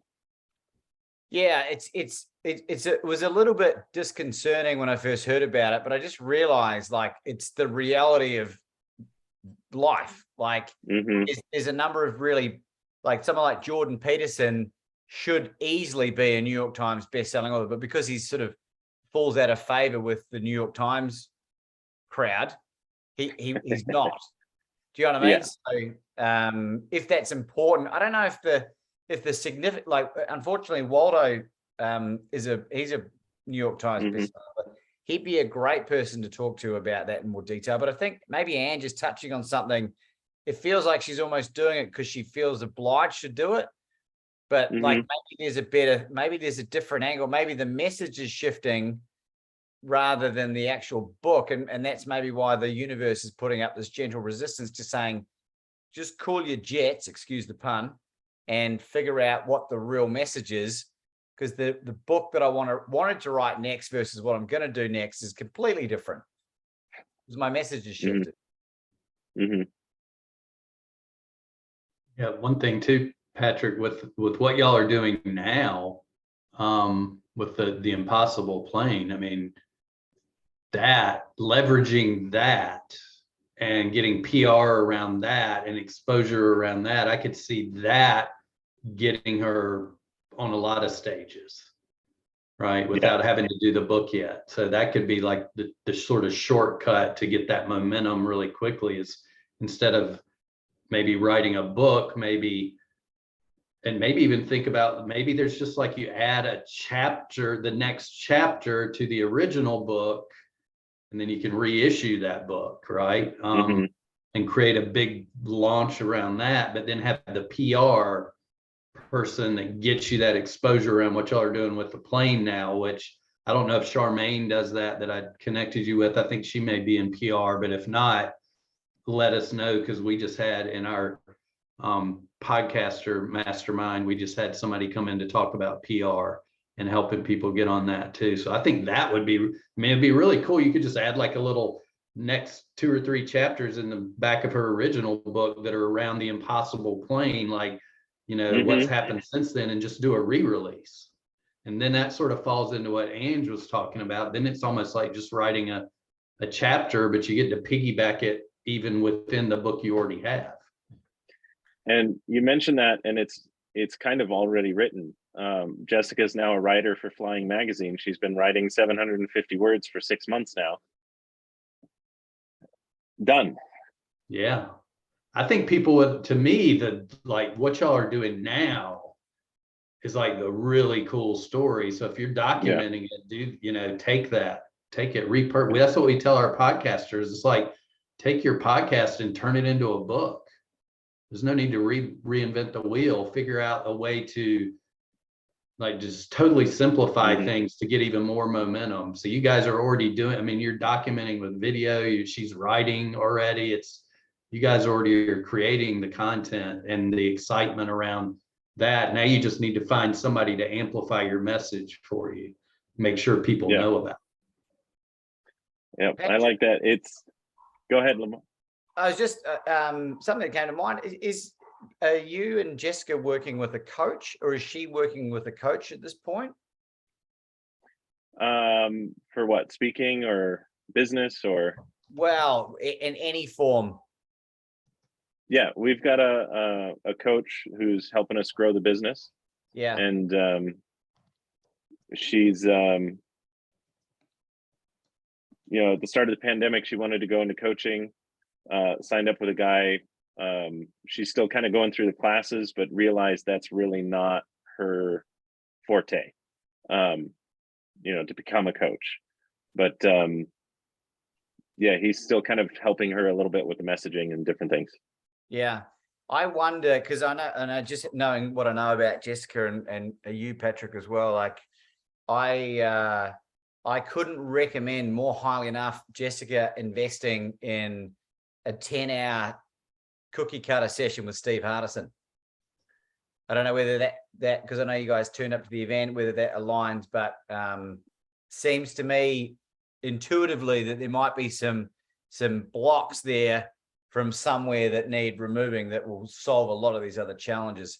I could be completely wrong, but I don't think so. And I don't think a regular business coach can help with that. Yeah, there's certainly a challenge when she's been in business for 17 years and realizes she needs to make a change. A lot of that old momentum is really hard to change direction. That's certainly something we're working to overcome. And I think that's why the world's best declaration, and hopefully people have had some experience in this, depending on how much you're using it, no matter what happens in our lives, right? If the speaking business falls over, if the book doesn't sell, if the mastermind collapsed, you're still the world's best, insert your chosen niche there, right? I'm still the world's best courage coach. So I'm not tied to a particular segment or whatever. That's the really empowering part of what I'm experiencing. I don't know whether that helps, but Anna and I are coming to Arizona later this year. So we'll come and talk to you about that in person if you guys want to catch up for dinner again. Yeah, of course. Laban, can I hit him up with one question that's come to me? Yeah, sure. Yeah, Patrick. I think the question was, is it worth it to write the second book, right? That was the initial. Yeah. Like the question that comes up for me is, what would make it worth it for her, like to write the second book? I don't know why. I just feel like that if she answers that one, like, is it because it's going to drive massive value for her audience? Is it going to drive more speaking gigs? Is it going to and fundamentally, I think Angela brought this up too, is like, then she can kind of figure out as well, like if nothing comes up, really, nothing would really make it worth it. Maybe she's got her answer too. Like if there's no compelling reason to write the second one, then, yeah, that's a good frame for the question. And she gets back home Wednesday. So yeah, we'll have and then we're off and gone again on the next trip, but we'll find some time to sit down and frame the question. Cool. Did that help, Patrick? Yeah. Evans, you want to go? Well, just real quick, I just wanted to share this because Patrick asked this in the chat earlier. And this might be helpful for other people too. You're asking about Podmatch. Patrick, I think Podmatch is another platform for all of y'all if you want to get on more podcasts, is like to get your message out. Patrick, I don't know firsthand, but I know I've heard a lot of really good things about it. And I know the guy that created it is like one of the best. He's probably one of the best people in the podcast industry, if not one of the best humans, like human being, good person. And it's the way it works, it's almost like a dating service. Like they've created an algorithm. So you go in and it like matches you up with like hosts to guests. So it's a really cool way that they've built this software. So it's definitely worth trying out to get your message out. Yeah, we were on there for a little bit. And I think it worked. Part of the reason why we maybe stopped was I think it worked so well. Jessica kind of burned out on doing interviews there. Yeah, I was just kind of wondering your thoughts because we hadn't looked at other ones. So if you said, if it was good, bad, indifferent, or whatever, I was curious about that. But if we can do one more tangent, how are you vetting the podcast? Like what data points are you trying to gather about a podcast to see if it's maybe too new, too small, the right niche? Like they may be in the right niche, but are they getting enough people to listen? Like how are you figuring all that out? Well, one, you can't really get, this is the sort of thing that's bad, right? You can't get the actual data. It's hard enough just for you guys to get your own data if you have a podcast. Like you can go into Apple and look at it. You can look at the data, but for us going to like, if I'm like, I really want to be on Laban's podcast, it's hard for me I can't find the actual data, right? Like what the real download numbers are. So what I look at is one, is it active, right? I go look at like, has he not posted like a new episode in the last 3 months? And I don't want to waste my time. I look at social proof on reviews, but once again, those don't really tell you that much because they could have paid to get those reviews. Yeah. You can often sort of guide on that, but I'll take a look at the reviews. A lot of times I look and like, hey, if it's got 50 reviews, I look at it from the point of, here's what I look at differently around reviews. I don't look at them as a popularity contest. I look at them as an engaged audience, right? So that's what I want to look for, is like, is that audience? It's the same thing with, if you think about social media, you could buy like tons of Twitter followers, you could buy Facebook likes, but do I have an audience that's engaged? right? So if you can look and you see that they have a lot of reviews, and give them a scan to make sure that they're not just cookie cutter copy and paste. But the cool thing about that it tells you a couple things. One, they have a loyal, engaged audience. And two, they most likely follow the direction of the host, because the host is asking them to do that and they're going and doing it. So guess what? When the host asks them to go check out Jessica's book, right, or check out Sterling's book or his, Zach's new Mastermind, they're more likely to go. So I look for the engagement over anything. And a lot of that comes through looking at reviews. So that's one way to do it. And then just look, just really take a look at their audience, just see like, who is this audience? Because we get so caught up on getting on podcasts, but make sure you're getting on the absolute right podcasts. Yeah. And one thing that's a simple trick that I'm not like super smart for figuring this out. I think I just got to find, but it's in the Apple algorithm. If you go into iTunes, $10 fine. if you still have the iTunes, right, you can go and like, let's say I want to go check out John Lee Dumas's podcast, because I know that's where my audience is, which for a lot of us it would be. If you scroll all the way to the bottom, guess what Apple will tell you? If you absolutely know that podcast, I mean, you can use anybody's name. It could be in the health niche, whatever. But if you know that person is a coach in the same genre as me, I know they have my ideal clients. You can scroll down to the bottom of that podcast list and it'll say listeners who listen to this podcast also listen to these podcasts. Right. So now all of a sudden it's like, you don't have to go find all of them. There's Laban's podcast. I know he's got my audience. Boom. Here's like 5 other ones that those same listeners listen there. So, that's your same audience too. You can go like a few levels deep and now all of a sudden you have like 25 or 30 to start with. Go listen to them, see if the host is good at getting engagement. And then that gives you the opportunity to reach out to them.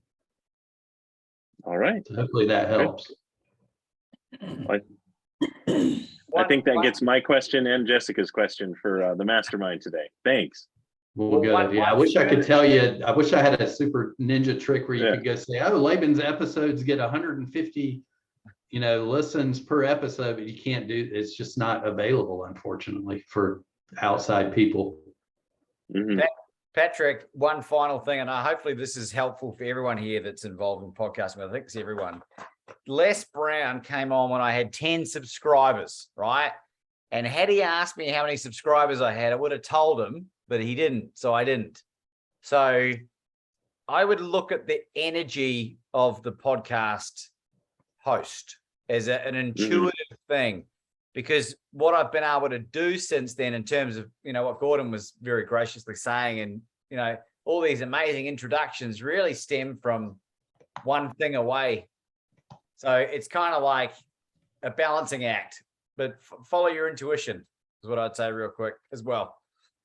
Yeah. And everybody, Zach had a great point in there too. Listen notes. If you go to listennotes.com, it'll tell you like, and here's the thing that, Zach, we get caught up with people asking us these all the time too, but we don't know exactly how they get those numbers, but it is a good sort of high level place to start, because it'll tell you what percentage, like, is this podcast in the top 1%, the top 0.5%, and then there's the listen score too. And there's a little question mark next to each of those numbers.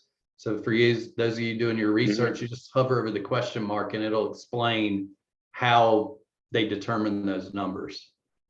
Thanks for sharing that, Zach. That's awesome. Nice, Zach. All right. Susan Birch, patiently waiting in the background there, absorbing as always.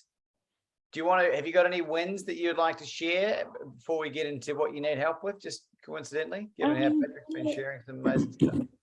Yeah, sure. But I just had one thought for Patrick, which I think everyone has probably touched on a little bit. But my thought, Patrick, is what would the new thing be that Jessica was going to write about? I know authors who have written more than one book, And the second book and third book is really a rehash of the first book. And I'm not sure that that would be worth the effort. So, you know, if she had something really new to share, then it's probably worth it. But if at this stage she doesn't, and that's where I think Evans's idea of, you know, maybe adding about the impossible plane to the existing book might be really valuable. Anyway, that was just my thought. Yeah, it's we have learned a lot about marketing and using the tools to, you know, get to your next sale and different things like that. But we learned all of that after she wrote the first book, like the better tactics and the better branding and everything. Because her old book title is like a giant mouthful. But yeah, the second book would be geared towards a very specific audience, not for everybody that we tried to capture with the first one, but a very specific audience, specifically managers who don't feel like they're natural leaders. You know, how to survive crisis, how to plan ahead, how to be a leader who doesn't feel like being a leader, which is something that, you know, Jessica kind of feels for herself. But yeah, it would be a different audience. It would be a different frame. It would be a different skill set, different takeaways. It sounds like a book that needs to be written, to be honest. Anyway, yeah, it's great. Maybe I should write it. Perhaps, yeah, maybe. You could be her ghostwriter. My wins have been a few different wins. To pinpoint them, I think my biggest one, the biggest thing that's been on my mind has been my house, which I haven't really shared with anyone here except for Laban. So I'm slowly getting my leaky home sorted out, and I had my ceiling collapse a few weeks ago. So that's been a major issue for me for the last 9 or 10 months. But anyway, I'm getting on top of that. What I need help with really would be how to go about setting up group coaching. I'd like to take my individual coaching and create, give myself more time by being able to have a group coaching. So I just wondered if anyone's got any insights into that, how to go about it, how to market it.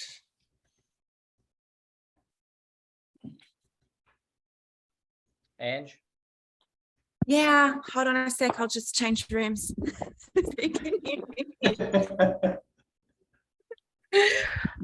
Okay, so I have just started, actually we start next week, a group coaching course with John Tallarico, who is Les Brown's mentor. So I am happy to connect you with him. You can have a chat with him if you like, Susan, to see if it's suitable for you. Fabulous, thank you. That would be wonderful. That's okay. They call John Tallarico the connector. He's connected with everyone. He's one step away from everybody you need to know. Except for Laban, of course, because Laban, everyone. He's just in addition. One thing I'd share, Sue, that just some things to think about when it comes to structure, right? And these aren't like a right or wrong. I think it's like depends on all of us, like how you like to do things, what feels right to you, what feels the right way. But, you know, there's cohorts where you can have like a 6-week program where you have open enrollment, closed enrollment. Or you could have evergreen, right? Like one of my, well, I was in his mastermind, in his inner circle. I don't know if I'd call him a mentor, but more of a coach. But what he did that was like really, it was easier for him, right? Was he had the video, like the written, almost like he took his course. He had a video course already created, but he took the course sat there and lived eternally, right? It was in there, and then they just enrolled people all the time.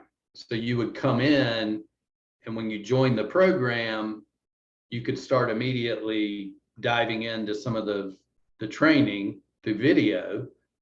And then they had, they had a beginner's call and an advanced call, which I really liked about it, because the beginners, a lot of people stayed in. There was no like cutoff period, right? He just let people stay in this program as long as they wanted to, but they were able to get on a secondary call.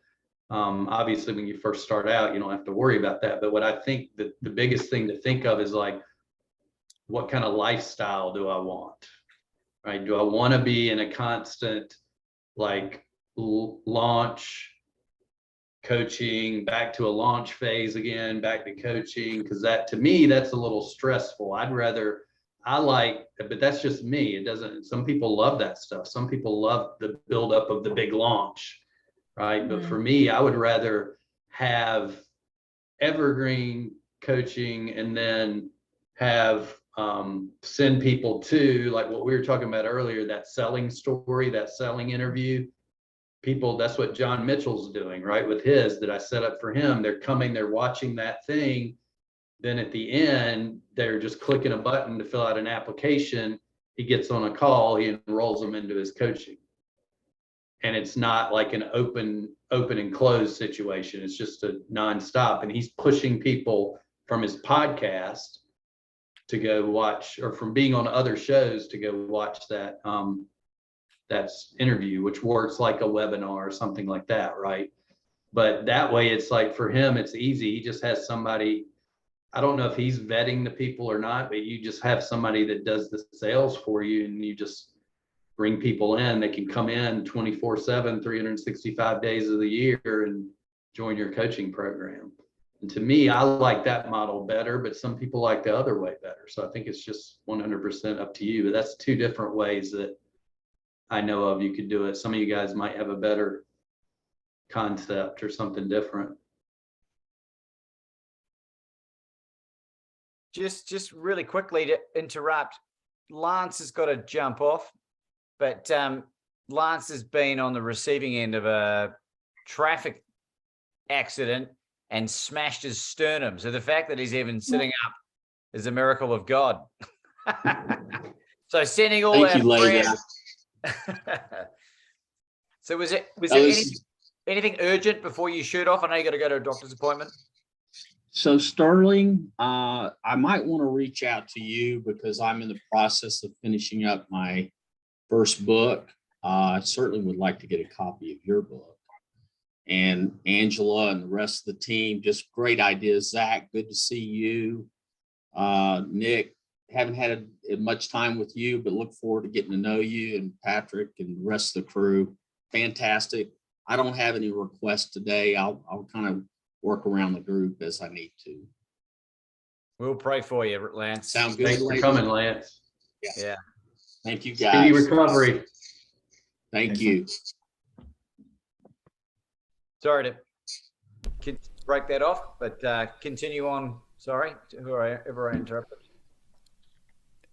Sue, I apologize. I missed the beginning of your question, but I'll just really quick tell you, in my coaching business, for me, the stress was around transitioning from one-on-one coaching. When I first quit my job as an engineering leader at Whirlpool, and I had one-on-one clients and had this, dream that I would just quickly, easily scale one-on-one clients, and that would be simple, and I would charge them exorbitant prices, and then I would, everything else would work. And I didn't like how that worked on my calendar, right? You run out of time in a hurry, and the prospecting and the selling takes more time than you expect at the beginning, especially if it was for me.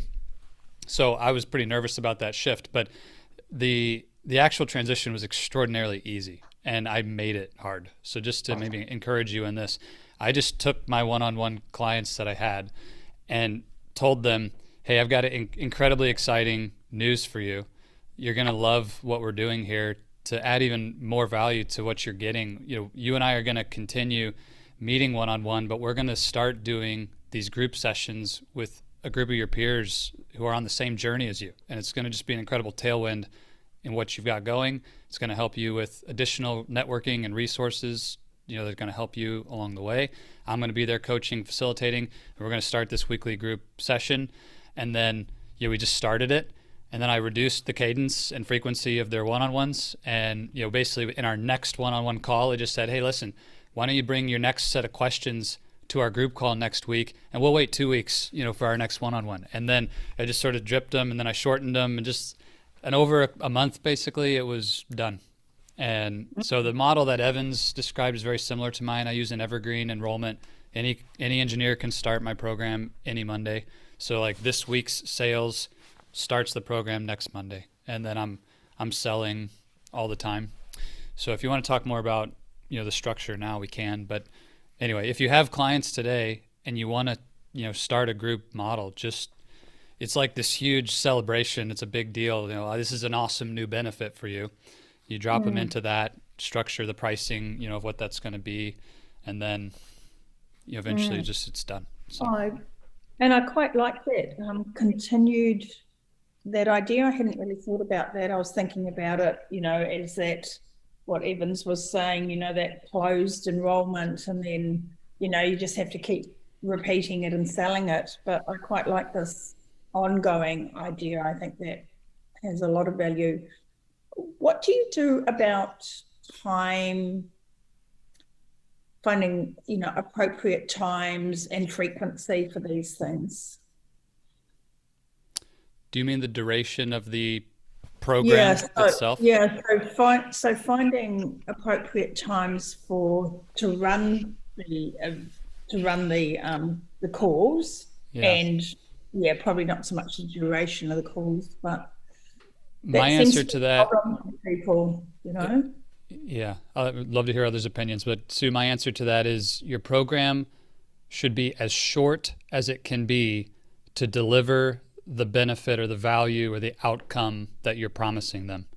So, if you're going to help them lose 15 pounds, then how fast can you do that? That's the answer, like lose 15 pounds in 8 weeks.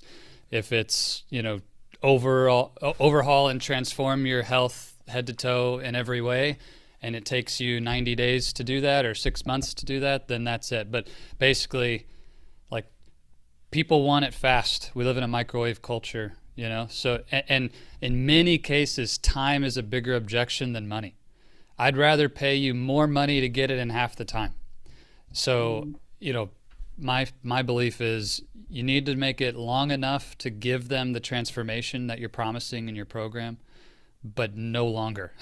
And then have your back end next offer, like, so when they get to the finish line, what are you selling them next to maintain or to take it to the next level or whatever it is. But the initial offer, as far as the right time, it's as short as it can be and still get them the result. Yeah, that's a good point. It's funny, Sue, is that because we often fall into that trap. I remember I was like, well, if I make it like a year, then they'll love it because I can charge like, 20,000, it'll be a year, but it's like the 20,000, they would pay that, like Zach said, even if it's only 4 weeks. Yeah. And they'd rather have it in 4 weeks than a year. Nobody wants to spend time with, That's right. I mean, I hate to break it to any of us, but nobody really wants to spend time with us for a year. They just want the result. Right. So then they get the result, and like, that's really smart too. Like, think about what Zach just shared.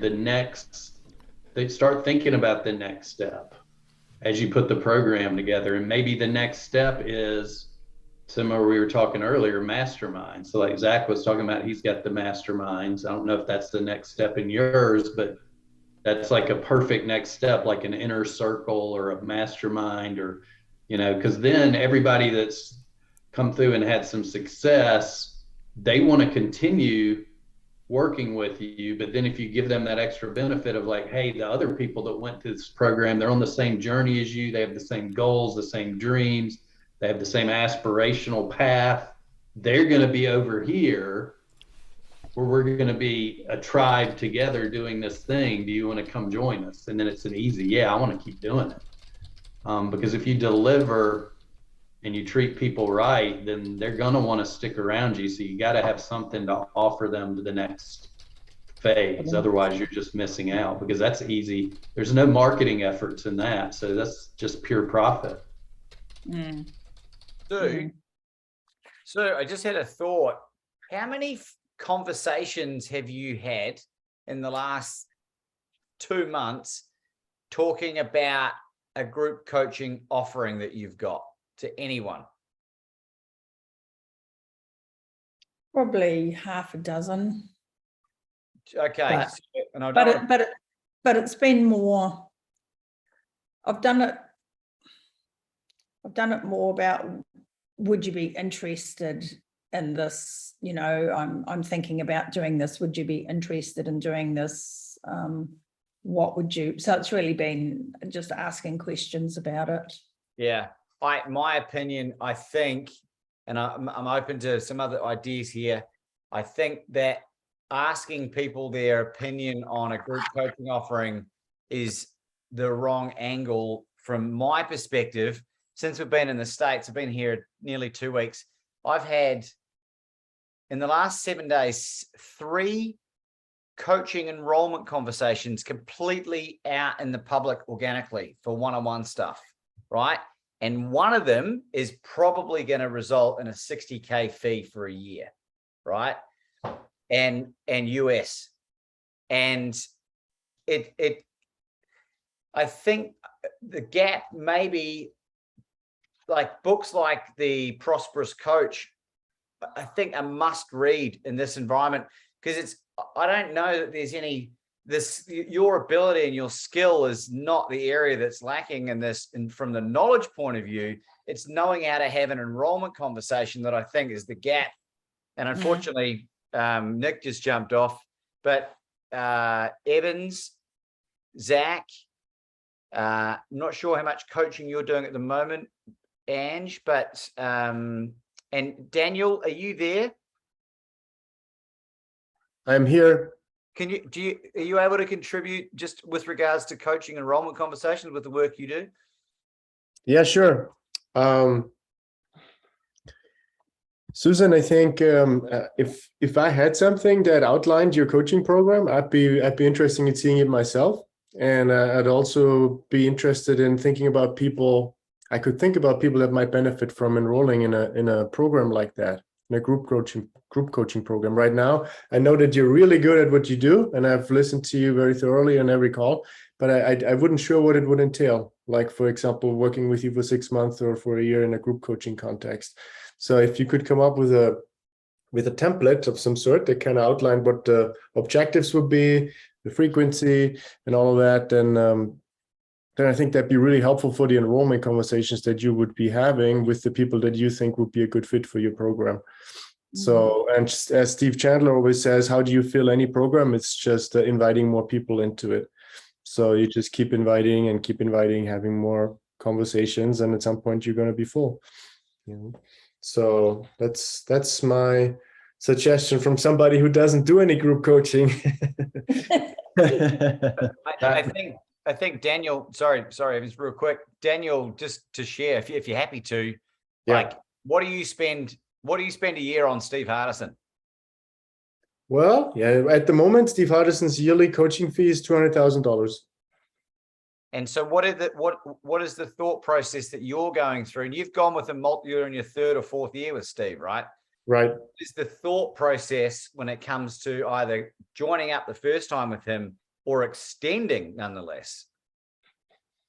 What is the thought process of joining and extending? The way Steve has his enrollment conversation, which you're very familiar with, and just the psychology of from the other side is what I'm trying to get at. Yeah, absolutely. So what it feels like for me, it's like there has to be almost like this sort of supernatural connection for me to pay that amount of money. You know, it has to be almost like feeling like this is going to save my life, or is it going to open a door that would otherwise not open in my life? Otherwise, I would never be paying that much money. You know, I'd rather put it in a house or in a car or some retirement fund. So for me, it has to kind of touch a part inside of me that I feel like that person can solve a problem for me that I can't solve on my own. And that's what coaching is for me. It's like I want to be that bridge into somebody else's future that they could otherwise not tap into. Or I'm going to save them so much time and resources because they have me in their life that it's a no-brainer that they would hire me. So for Steve Hardison, I just knew this is like God sent an angel to me so I would have a life that I can live, but I'm not able to access it myself.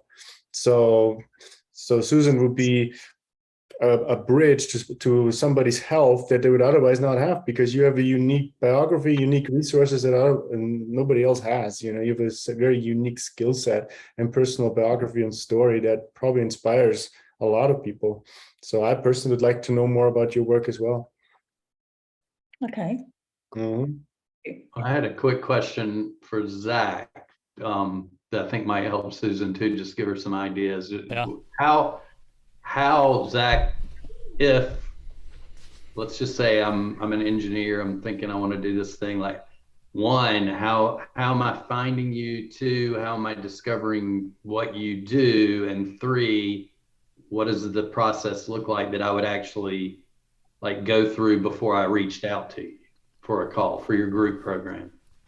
Just the process may give Sue some ideas. So there's a lot I could say to that. It's a big question, Evan. So the way I think about your question in my business, if there was, you know, the funnel of a Waco, I think of it as connect, engage, enroll, and then deliver. Like, that's my whole business is built around I call it the seed model, CEED. So like, you know, how do they find me is the connecting. So, you know, LinkedIn is my number one place where I'm putting out content. You know, then the podcast is there, my Facebook stuff and Instagram, like, you know, just whatever. There could be anything, public speaking. So anytime I can get in front of an audience, and I think of connection as it's the one way. It's like me broadcasting, putting out my billboards, you know, here I am kind of thing. It's more of a one way, me trying to put myself in your path, you know, so you can discover who I am in Waco.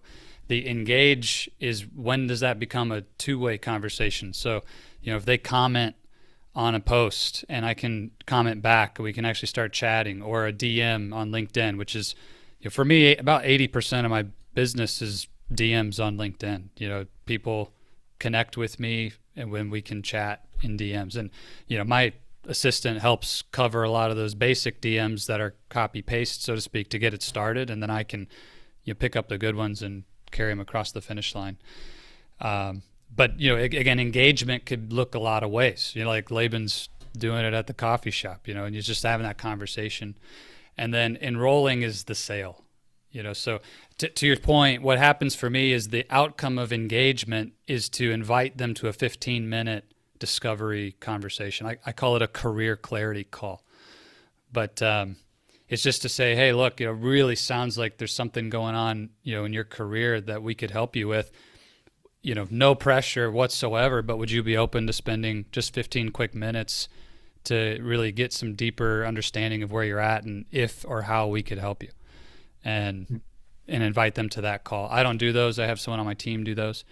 But, you know, then the outcome of that call, if they're a fit, I mean, we are doing some qualifying on that call, Sue, so we don't take everybody, but probably 75 to 85% of the people who do sign up for that call are a good fit, and we invite them to get on a call with me for that sale, the enrollment, which is it's a coaching deep dive. It's a free session with Zach is the way it's marketed to them. So like, hey, this is exactly what we do. Would love to support you in this. So how about this? If I set you up with a free call with Zach where he can really dig into what's going on and help you discover exactly the next steps to move forward here, is that something that you'd like to take advantage of? Everybody says yes, of course.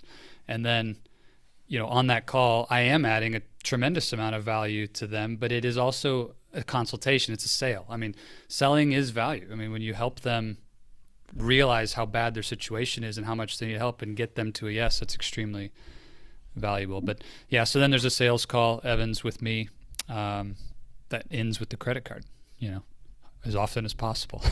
But I love it. That's the way it works. I was curious because there's so many different ways. So that's one, like doing that direct outreach is a great way. So just to give you an idea too, another way that one of our clients does that was very natural and very, like she was transitioning from one-on-one to group. And one of the ways she started it was she just started having, and she's got a podcast and she coaches other coaches. So she just created like this weekly Zoom conversation, right? Where people could get together like this very casual. There was no, it wasn't like she planned out like we're having this workshop. It was more like a coffee conversation, like come to this, bring any of your questions. I'll answer some questions. But the thing that it did was it moved people from her podcast, like we were talking about the connect part, right? The one-way connection, and it got them transitioned to a two-way conversation. And then from there, she would blatantly just let people know, this is how I help people. If anybody's interested, we can now go to a one-on-one conversation, right? Let's get together. Let me map, like what you're talking, let me map out your game plan. I'll give you a game plan call and give them value, right? Because people, they can get the information anywhere. If, like, to Daniel's point, the connection, right? If they get on that call with you and you give them the value and they see, all right, this is step 1, step 2, step 3 that I would take, they're going to be thinking in their mind, like, I really like Sue. I feel a connection to her. I want her to help me do step 1, step 2, and step 3, because it'll be faster, easier than me trying to do it on my own. So that's just a natural, easy way that may ease the sales conversation for you and not feel like as much, like I've got to create this big event or webinar or thing like that to sell to. So that's just a different way of doing it. That's a very casual way, but it worked really well for her. But I would think too, like with your expertise, even if you just did a weekly sort of workshop and drove people to it and you gave them like this is my 4-step blueprint for doing this thing. I know one of our friends, Brendan, does this, and I went to his speakers workshop training. And it's basically, he gives you everything you need in that workshop. And the next step is, you want to hop on a call? I'll actually build out an individualized plan for you. And then he sells them. Right. Yeah. So it's all value all the time, just like what Zach was sharing. And then the connection, right? When they're connected with you, then they feel that connection, then the next step is really easy. And if you don't have people turn up to the workshop, or if they come and go, you just hold it anyway. I'm sorry, what'd you say? So if if you're doing like that coffee shop, I've been seeing that idea around about, come and have coffee with me and I'll answer your questions. And if nobody turns up, you just have that time booked in and you're just there and anyone can come if they feel like it.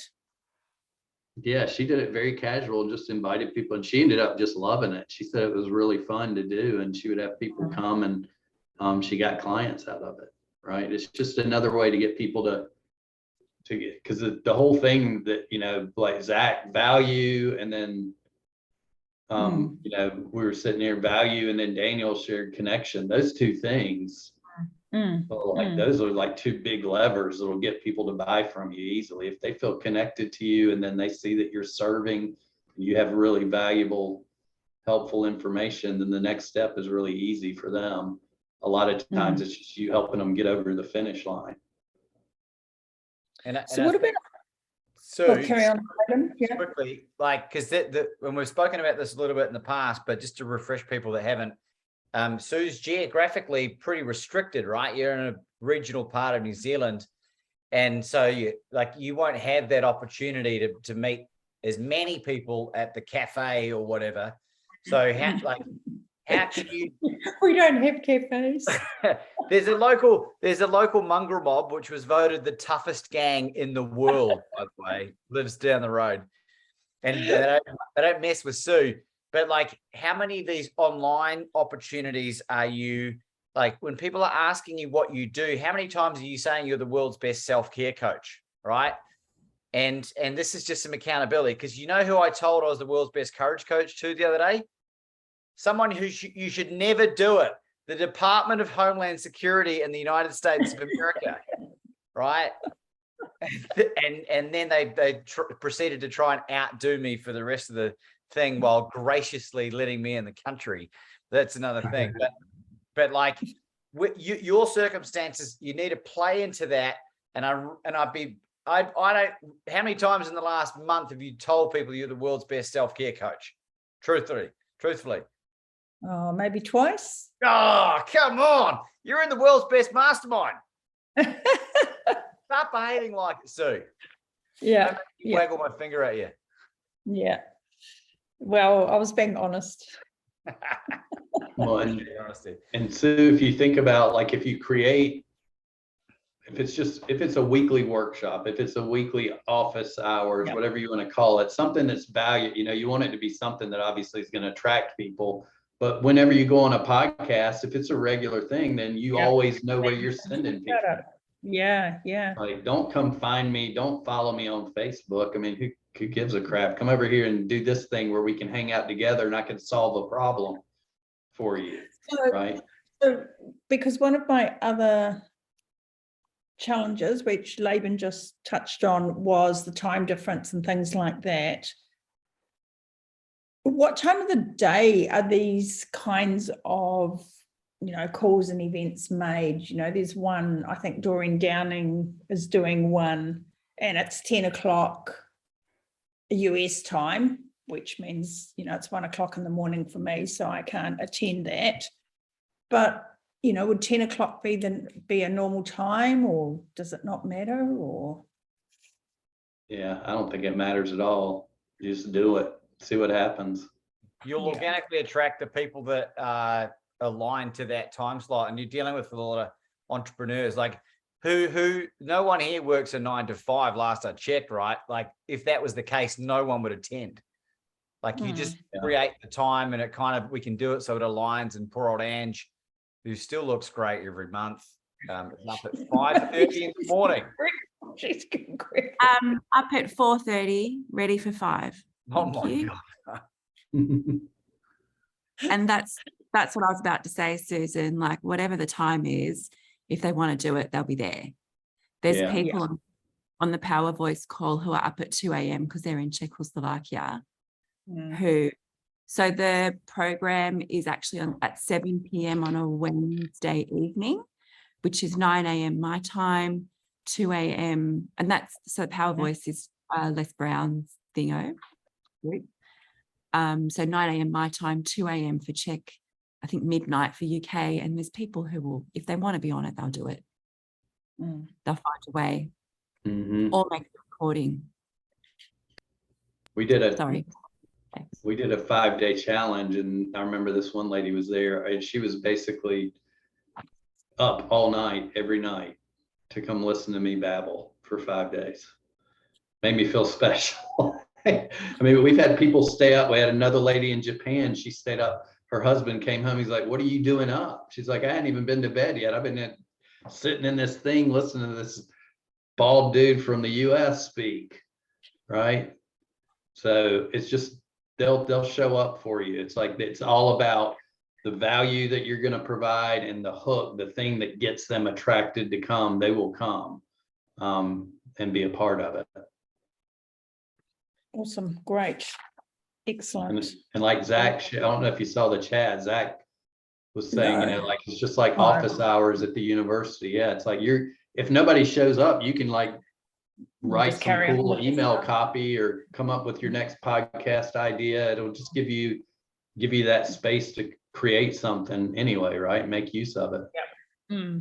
Yeah. Record a podcast episode if nobody shows up. Yeah, exactly. No, that sounds great. Thank you, everybody. Does that help, Sue? Yeah, that's amazing as always. Just the other thing, because we were talking about the mastermind group. I was thinking that perhaps a better mastermind group for me would be with other health coaches. That could be a good group to start as a mastermind and offer some value to them. Why would they join? To help grow their business and brainstorm the problems that they have around growing their business. We all face similar problems. There's not enough of us to go around. It's that challenge that we've just been talking about of trying to leverage, more people into groups and things like that. Here's your name, Sue, that you can have for free. the world's best health coach mastermind. I Seriously, do. like, No, seriously, I love that. like I do. because it's brilliant and it works in the same way. There'll be people at various levels. If you need to bring in some honorary people that are like crushing it, some of your guests on the podcast that you know, invite Ken Berry to come and do a presentation, for God's sake. Like, start leveraging all of these amazing people that you've brought into your life. Well, that's what I was thinking. I was thinking I could invite, because I've had over 160 guests now, with absolutely phenomenal people. And I could invite them to come and just talk for 15 or 20 minutes. And yeah, so I'll work on that and develop that out. Probably talk to you about that, Laban. But I do like it, the world's best health coach mastermind. Yeah, just leverage. Like, don't call it the second best because no one will turn up. Fabulous. Thank you, everybody. Sue, you good? Does that help?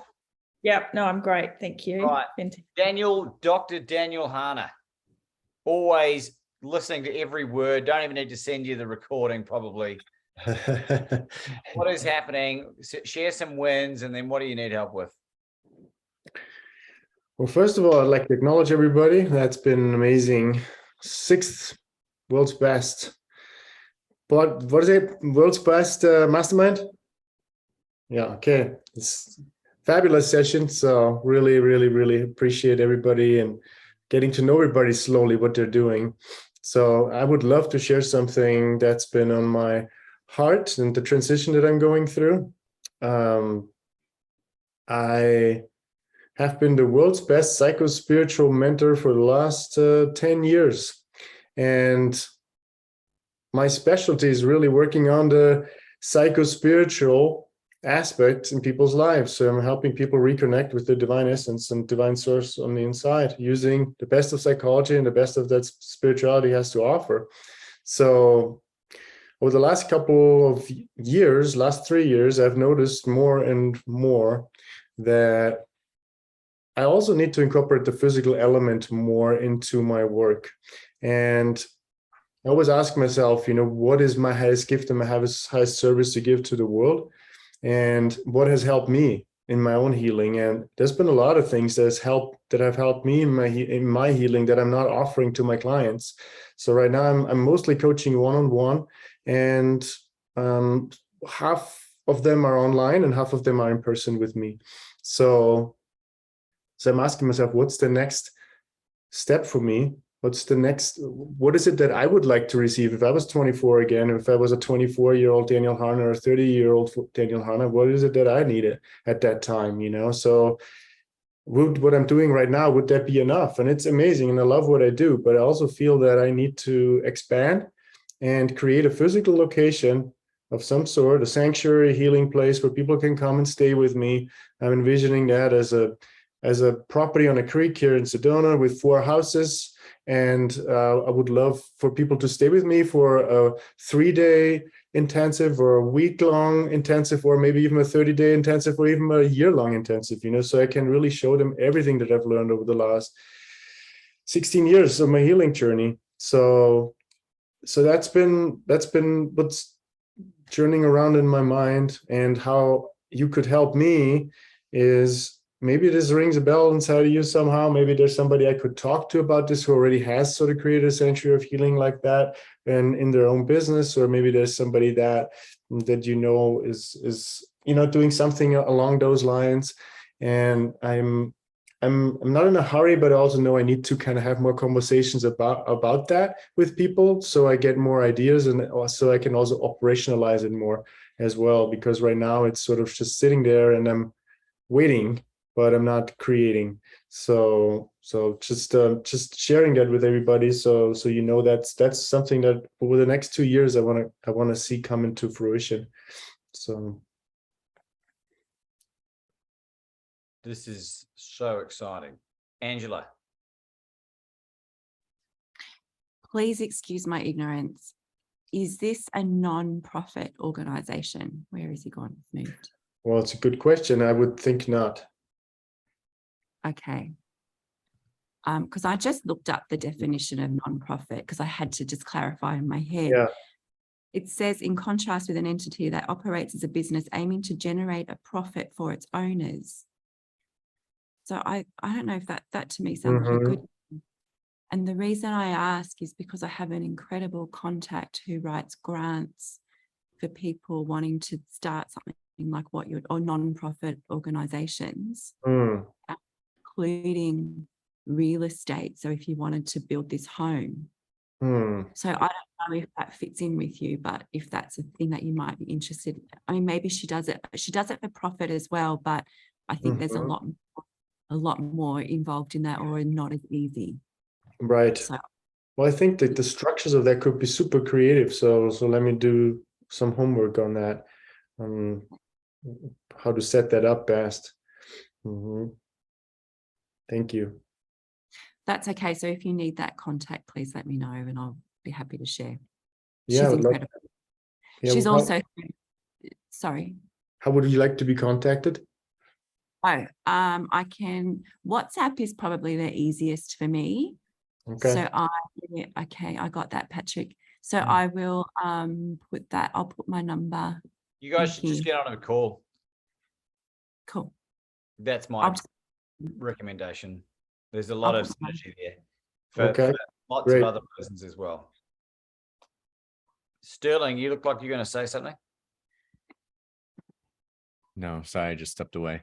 And this is a water I'm not drinking here, but just to have the disclaimer. Liquid Death is one of my favorite outlandish waters. Yeah. It's amazing. They've killed it with that brand. That's right. Only available in the US. Sorry, Ange and Sue, as far as I can tell. Dan, this is so cool. What is standing in the way of you being able to pull the trigger on this immediately? Immediately, well, first is finding the right property, and then second of it is also finding the finances for it, because it might be anywhere $5-10 million.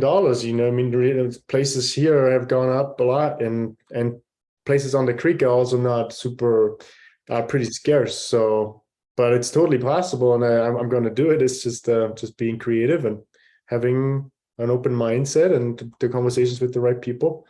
Yeah. Do you still have it? Is David Hawkins' wife still alive? Yeah. How much money did he die with? That I have no insight into. I'm sorry. Like, would he have been a really fabulously wealthy guy? I don't think so, and I think his wife is very difficult to work with and conservative, so that would not be something I would investigate. Yeah. Would you? The reason I'm asking is just, would you tie, like, because I know not a lot of people on here don't know Daniel super well. I'm fortunate enough to know more about him, but let me tell you, 3 days with Daniel Hana will change your shit forever, right? Like, you cannot hate anyone when you're around Daniel Hana, and I don't know what that's worth on the market, but it's like, we did a lot of it now. And I'm just trying to think, like, if the first thing's the property and then the money, like, how many favors can you call in? And there's a lot of people that you could reach out to that would want to be involved in a project like this. And I also think Tommy Breedlove might be a good person to connect, Evans. Well, my question too would be, because I love it, I love the idea, but could you do this in like go and rent the property to do it? Yeah. Create the, do the thing first, do the actual retreat on somebody else's property while you're raising funds through doing that, and then taking that money to go buy your own thing. But then that way you're not waiting to have the property ownership before you start sharing your gift, right? In the way that you want to share it. Like, because I know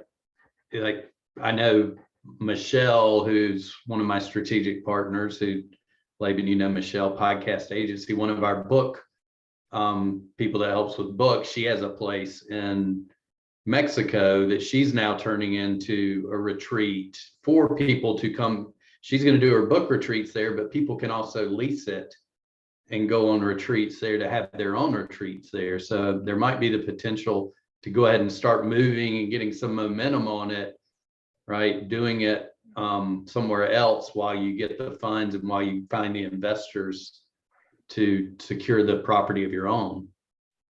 Yeah, no, it's very true, because a property like that is revenue generating, you know, but just by virtue of the fact that you're letting people stay in your house, and so it'd be all profitable right from the beginning. So yeah.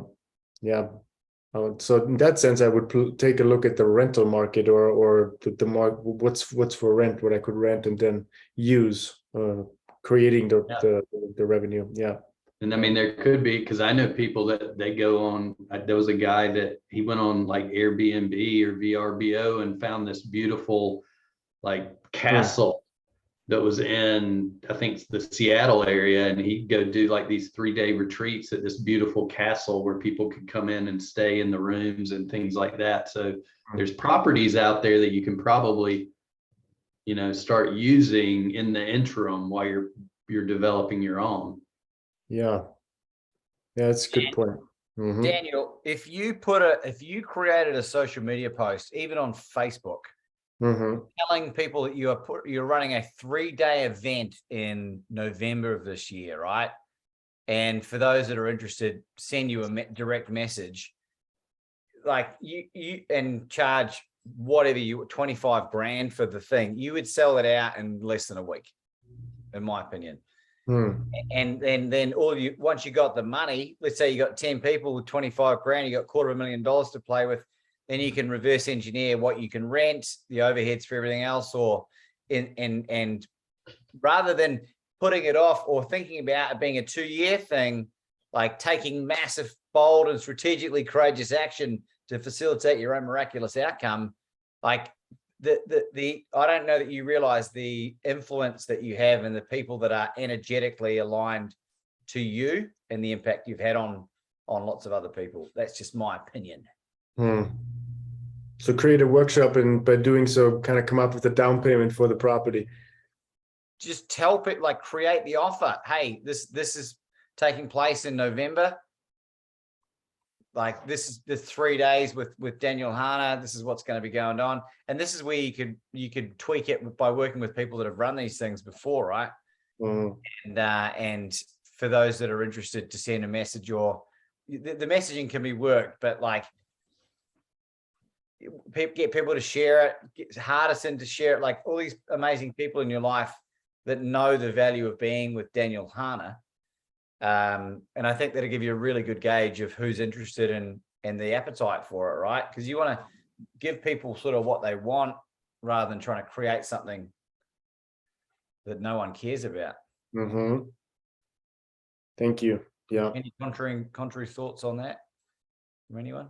All aligned thoughts with that. Yeah, Daniel, I mean, if Evans hadn't said it and Laban hadn't said it, I was going to say too, absolutely, I would be thinking about how do you learn as much as you can about what the ideal property is going to be like before you invest the millions to build it. So doing a couple of these at different locations and just discovering what about that location created the ideal atmosphere, or like something you may never have thought of that's like, oh my God, when we develop our own property, it needs to have this in all the rooms that I never would have thought of that. But, you know, you discover it by doing it. So you just, for me, it's all about that kind of lean startup mindset. You know, before we go invest all the cash, like how much can you learn for the minimum? And then that way, when you actually do outlay that cash, you really feel confident. You know exactly what the vision is of that property. Good point. Thank you.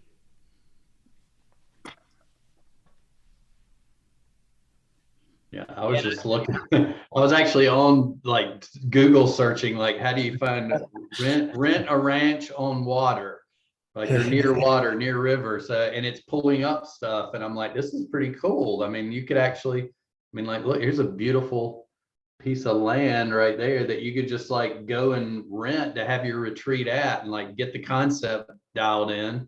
Like Zach said, start looking around at what things are happening. I know Tommy, definitely good person to speak to that we can connect you with, but he's got his retreat, and by me just going to that retreat, I was able to take well, I got a massive amount of value out of it, life changing. But from the nuts and bolts part, like what Zach was saying, I had a client who, well, she wasn't a client yet, but she was telling me she was interested in doing these retreats. Guess how I ended up closing the deal? Just because I had been to that retreat, I was like, well, I can share with you exactly how one of these runs and help you with that, because now I've been to one and I could see like, well, these were cool. The way they did this was cool. The way, you know, the meals were, how the layout of the property, all that kind of stuff was really, I was paying attention to, and I just shared with her. And then she took some of those ideas to develop her own retreat. So, you know, getting out there and doing them, I think people would love to just, I mean, for me, the location's amazing, but people are going to be coming for what you offer them. So just by starting first, you're going to get massive momentum. Thank you. And this is just, Daniel, I hope you don't mind me sharing this. This is how cool Daniel Hunter is, right? I'm a big fan, as you can tell. He trains BJJ with the lead singer from Tool, and they're friends. That's cool. You work with Maynard? I am still training. Yeah. It's not in the past. You said, so I have to like find this out now. So you work with Maynard from Tool? Well, I don't work with him, but he has several businesses in the Verde Valley where I live. So he's pretty much, you know, you can go to a wine store and you might see him there. You can go to BJJ and you might see him there. Okay. You can go to his restaurant and you might see him there. So yes, yeah. I'm gonna come visit you. So I can you run into Laban. I'm And I learning was- to I was run at- into Maynard. And I was at Maynard Tool concert when I was 18 years old, and it was 2000 or something like that. And now I'm training with him, right? So, and I used to live next door to his property here as well, on the creek. So, yeah. A little known fact: I have Tool lyrics tattooed on my back. So, All right. Really? yes. We got to talk. Yeah. Sorry, Dan, hope you don't mind. I think it's one of the many cool things about Dr. Daniel Hunter. And he smokes a pipe on occasion as well. Right. Like this one. So that David Hawkins gave you, is that right? No, actually not. That man, your mind made that up, but it's a cool story. Yeah. Never let the truth get in the way of a good story. So Yeah. one other thing, Daniel, I'd say next session you have with Hardison, he says, what do you want to work on today? If that's how it goes, tell him exactly that. And watch him pull out his cell phone and you'll have an event week, right? Exactly. What would you ask for? Yeah, no, that was great. Thank you very much. I appreciate you all for helping me with that. And I'll share it again at some point and give you an update or maybe a refresher for everybody. So good. Waco, the Oasis of Courage. Sorry, I was just typing in something to the chat. Yeah, Daniel, if Steve makes one call to some billionaire who's got a property in Bozeman, Montana that they don't go to except 1 week a year, and you can just go do it there for free and be done. All right. Right. There's the answer.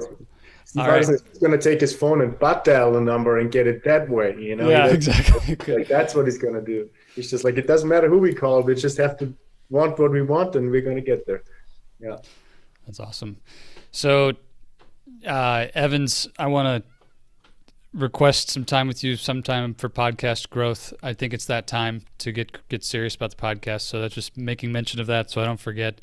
And you tell me the best way to get on your calendar. But yeah, that's one thing. So actually, I'm going to pivot, Laban, pull an audible on my original plan for today. This mastermind conversation got the wheels turning, and in the spirit of our one-on-one chat the other day, no limiting beliefs allowed, I bumped into a limiting belief during Gordo's presentation. And so I guess I'm asking permission to share a limiting belief without it being negative self-talk. Is that allowed? Is that a thing? Absolutely. How's that work? Yeah. Okay. So I was thinking about the price point and the value creation, and how do you really stretch this to something that could be extraordinary when it comes to masterminds. And I've had a difficult time getting the engineering leaders who are my clients. They pay $5,000 or $6,000 for my programs. That's kind of the price point I've been able to get to at this stage.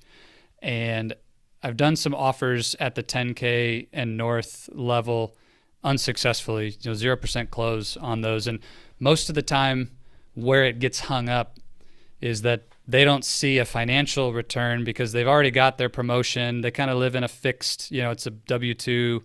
This is my income. They don't see this as a way to double or triple their income because they're not looking to do that. They don't run their own business. And so I guess I kind of caught myself saying, yeah, that wouldn't work for me. My engineering leaders that I coach don't have that money or wouldn't invest it, don't see the benefit. And it's like, I don't like that thought. I want to press into that a little bit. And the other thought then was, well, to go figure out how to solve that problem would be a distraction from my core business that I am seeking to scale and grow.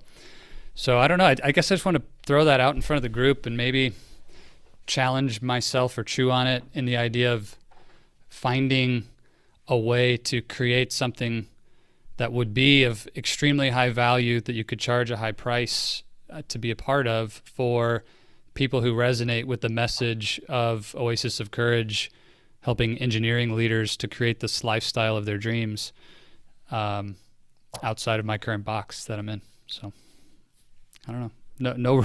No objective there. Just want to put out. Yeah, come on, Courage Coach. What do you got? So this keeps coming back at me, Zach, the whole time we've known each other. Honestly, can I speak freely? Permission to speak freely, granted. I don't think long term that these engineers are your people. I think it was a great platform and it's been a really great catalyst, and that's because that's what you did. So you knew it was safe. But really at the rate of your growth, I mean, look at the mastermind you're in. It's got nothing to do with engineering at all, right? The rate of your growth, you're leaving these people behind. And you're running out of suitable people in that little niche, in my opinion. And I just would start putting it out there to people that can benefit from the knowledge you've acquired from that process, because the coaching is going to transmute to non-engineers as well, I'm guessing. Sure, 100%. So what do you need to do to let go of that? The question is, what would I need to do to let go of that? What do you need to do to let go of the engineering golden handcuff, whatever you want to call it? I mean, I don't think there's a complicated answer to that. It would be a decision to simply open that avatar up to a different person. Yeah, which I think just that risk of cannibalizing or breaking the targeting and the niche and the brand. So maybe the answer is create a different umbrella or brand under which that work happens so that this can just carry on and maybe even hire someone else to do it and then start something different for that audience. Well, let me share a quick story about that guy, Todd, my coaching client. So what he's doing, he's a 52-year-old Mormon guy in Arizona who has a lawn mowing business, been operating for 20 years, which depletes him of his life force. What he's really passionate about is arbory. He knows trees inside and out, right? And he hates the lawn mowing component because he's found it really hard to find staff, because a lot of the illegal immigrants do it way cheaper, and just it's a whole shitstorm. So it's like what? Just get rid of it. And it's like the plan was to try and sell that part of the business, and then no one wanted to buy it.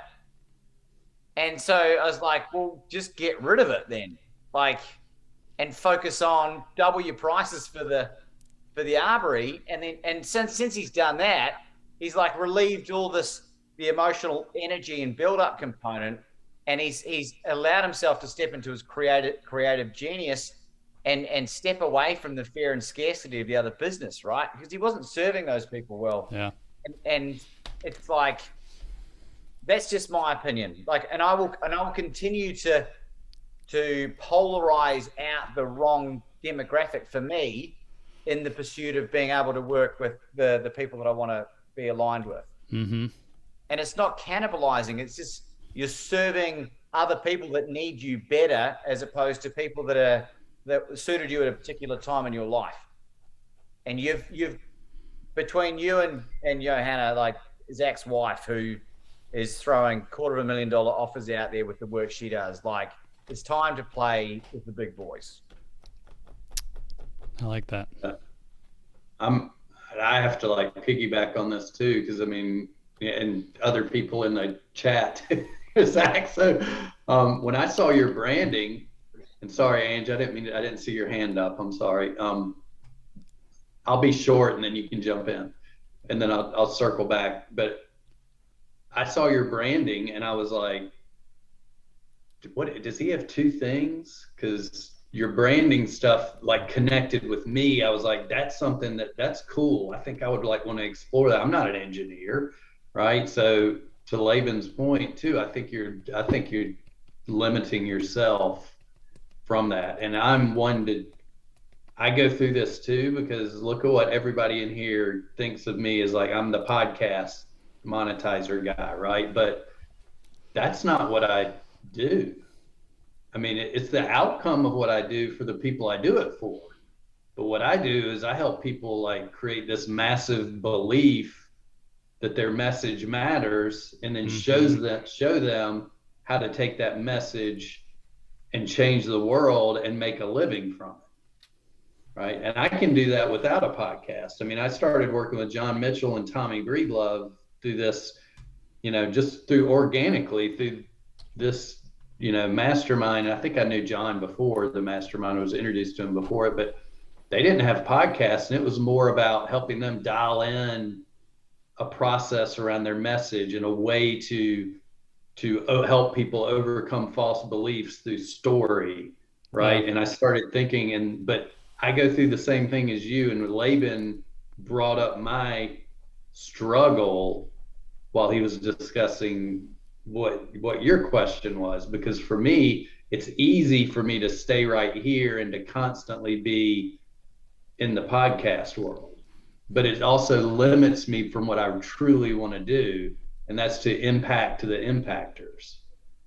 Right. So I'm starting now to reach out through Tommy, through John, and I'm sort of slowly going up. I met with Michaelina the other day, who's an amazing activist in person. So I'm starting to reach up into the B Corps, into the social entrepreneurs, to the people that are really doing stuff, and how do I help them create an even bigger impact? But for me, that's sort of scary, because I'm like, I can do this over here. Yeah. And continue to pay the bills, but just because I'm good at doing this doesn't mean I have to do this, right? But it doesn't mean I have to stop either. I think and I'm sort of going through that struggle too. So I hope it's coming out that I understand what you're going through. And for me, it's the same thing. It's I loved your idea of maybe you keep the engineers and keep serving them.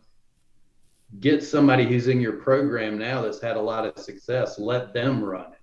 Let them be the coach for it, pay them, and you start stepping into your greatness. Because when I hear you speak and when I see your messaging, I'm like, Sue, I'm like, there's a tribe out there that's meant for you, and it's not just engineers. It's like, it's a bigger thing. So that's just my feeling. And thank you for letting me process some of my stuff through this. Because I've been going through it for like 2 or 3 years, believe me. It's tough when you're really good at something and you're good at helping a certain group of people, and you want to but you have something bigger. It's hard to move from one to the next. Yeah. It's really hard. I received that. It's good. But I know you'll crush it. And just here's what I'll say real quick about Mastermind, false belief around. I was in a guy's program, Dan Henry. I don't know if y'all know who Dan Henry is, but I always thought he was a jackass. And then I actually got to know that was his persona, a very smart persona that he used to grow this massive business. Then he shifted. But when you got to know him, he had this amazing heart, right? But I paid to be just in his program, and then the opportunity popped up, and I think I paid like 10 grand to be in his coaching program. That was where I learned like the evergreen thing, Sue, that we were talking about before. because it was very evergreen, right? Well, I got to get on a call, but there was a lot of people on the call. So a lot of times you didn't get a lot of real one-on-one time, right? I wanted to get closer to him. That's the only reason I went and I paid 55 grand just to be in a room with 50 other people, but usually only like 20 something showed up. So I could get like, he would actually one-on-one answer one of my questions and give me massive momentum. So to me, what I think a lot of us miss when it comes to the false belief around the mastermind part is all people are paying for is more intimate access to you. Because those people that they're in your group, they see what you're doing. Now, all of a sudden you come over here. And the other thing with his mastermind is once a quarter, we got to go to Florida to be in an actual room with him. Of course, then COVID hit. So it sort of screwed that out. And I didn't get a discount, but anyway, it was virtual, but it was still 2 days of being accessed, really getting help, right? Once every quarter. So something like that, people will pay more for that. They already see the value you provide them. Now you just open up the door to like, hey, you want more of me? You want to come to a quarterly 2 days, you show up and you already overcame this false belief when you said, what do people want results? Longer time or shorter time? Come spend 2 days with me once a quarter, 8 hours a day, plus you get to network with your other people. That gives you so much momentum that it's easy to raise the price then. So I would look at adding that in-person piece if you're not doing it yet. Patrick. Mute, mute. If the buttons would work. Yeah. Yeah. Raise your hand if you know who JT Fox is. He's a couple of people. Business coach. He's advertised. Anyway, big business, very successful, does masterminds, does group retreats and stuff. And in his business model, one of the big things he figured out is as soon as you start having events where people come to your spot, the big upsell is that one-on-one time. Like all of his coaches, one of the guarantees was, when you sit down for lunch, you're guaranteed at least twice during the 3-day weekend to sit down at a meal and have a one-on-one with a coach. It's more than the meeting time. People who come to these types of things, they want that one-on-one time, whether it's at lunch or a special scheduled thing or something. It's really that one-on-one connection that they are present for on top of the knowledge. Love that. It is that, and the other connection with the other people in there too. I mean, I paid $25,000 a year to be in a program, not for any of the other training, but just for the 4 events over the year, just to go. And I had to pay like the hotel and everything to get there, but it was just to be around the other people that were going in the same direction as me, the ones that were ahead of me that could help, the ones behind me that could help, but just having that connection. So I think the in-person thing for any of us thinking about doing a mastermind, which, for you guys, Laban and I have discussed this actually multiple times, like, do we add like a in-person aspect to it? And it's something that we have not ruled out either way. But I think that's really powerful. I love in-person events, so it'd be easy to want to do that for sure. Yeah, well, your boy's trying to weasel his way into this country. He might have to go through the southern border. It's easier. By a long shot. But I wouldn't do that to you. I love it. Amazing. This has been great. Oh, I guess, Ange, did you have something to say? No, I was just I think that was a clapping hand that I put up. It was. Thank you. So celebrate. Appreciate what you put in the chat. Thank you. Is that Zach? Is there anything else? No, this is good, man. The wheels are turning, and I agree that there's definitely a place where, at the beginning, figuring out how to coach these engineers was a really uncomfortable challenge, but now it's on autopilot in a way, and sales and marketing and scaling has become the new the new challenge. You know, the actual audience, the niche is simple. I think what's difficult, and I'm going to go wrestle with this and, you know, pray and fast about it, is there are millions of engineers who fit the avatar of what I do today, who probably a good percentage of them would pay $5,000, you know, to get help. So there's a monster business in the mass of that. I don't think that there's nobody there. Like there's a lot of people there. So I hesitate to walk away from that laser because of, it's not actually a small market. It's a big market. But I also agree with what you're saying 100%, Laban. Like, it's not just for engineers. It's for a lot of people. And I don't want to just play at the $5,000 price point for the rest of my life. Like, I want to do something totally at an extraordinarily different level. So yeah, I need to put those pieces together. Yeah, please never take my advice. Like, the way I go about life is ridiculous, but like, at least for me, I know that you've been thinking about this, at least in your subconscious, for a while, right? Like I can tell. So when we go to Disney World together later this year, I want you to watch me talk to people at Disneyland or Disney World, so that you can see what it's like to have conversations with people outside of the engineering space. And I think it'll open up some possibility to... Yeah, that'll be awesome. The crossover is going to be non-existent. Trust me. Don't ever trust anyone that says trust me either. Are we having like a 2-day event at Disney World that nobody's for told us sure about yet? Yeah, that's... I need to go shadow the world's best courage coach in real life. So... Yeah. That's Zach, awesome. I do think, Zach, that I think you could, if you've got that all dialed in and now you're working on the sales part, you know, just start slowly letting somebody else run that, right? And treat it like a real business where you can become the CEO and let that go on its own. And then you come over here and you could actually create something really cool over here that takes less of your time, like what we were talking about earlier, just with the mastermind, even with your whole tribe, and charge more, right? And then have this run it on its own over here that you can just oversee as a CEO role. Yeah. Cool. It's gonna be a fun ride. Thanks, everybody. We're nearly at time, folks, but Angela, it's been such a blur today. Did we get to you? I don't think we did. No, baby, saving the best for last. It's all good. I'll stay as long as I have to for Ange. Amen. Me too. Oh, I love you guys. Man, this has just blown my mind.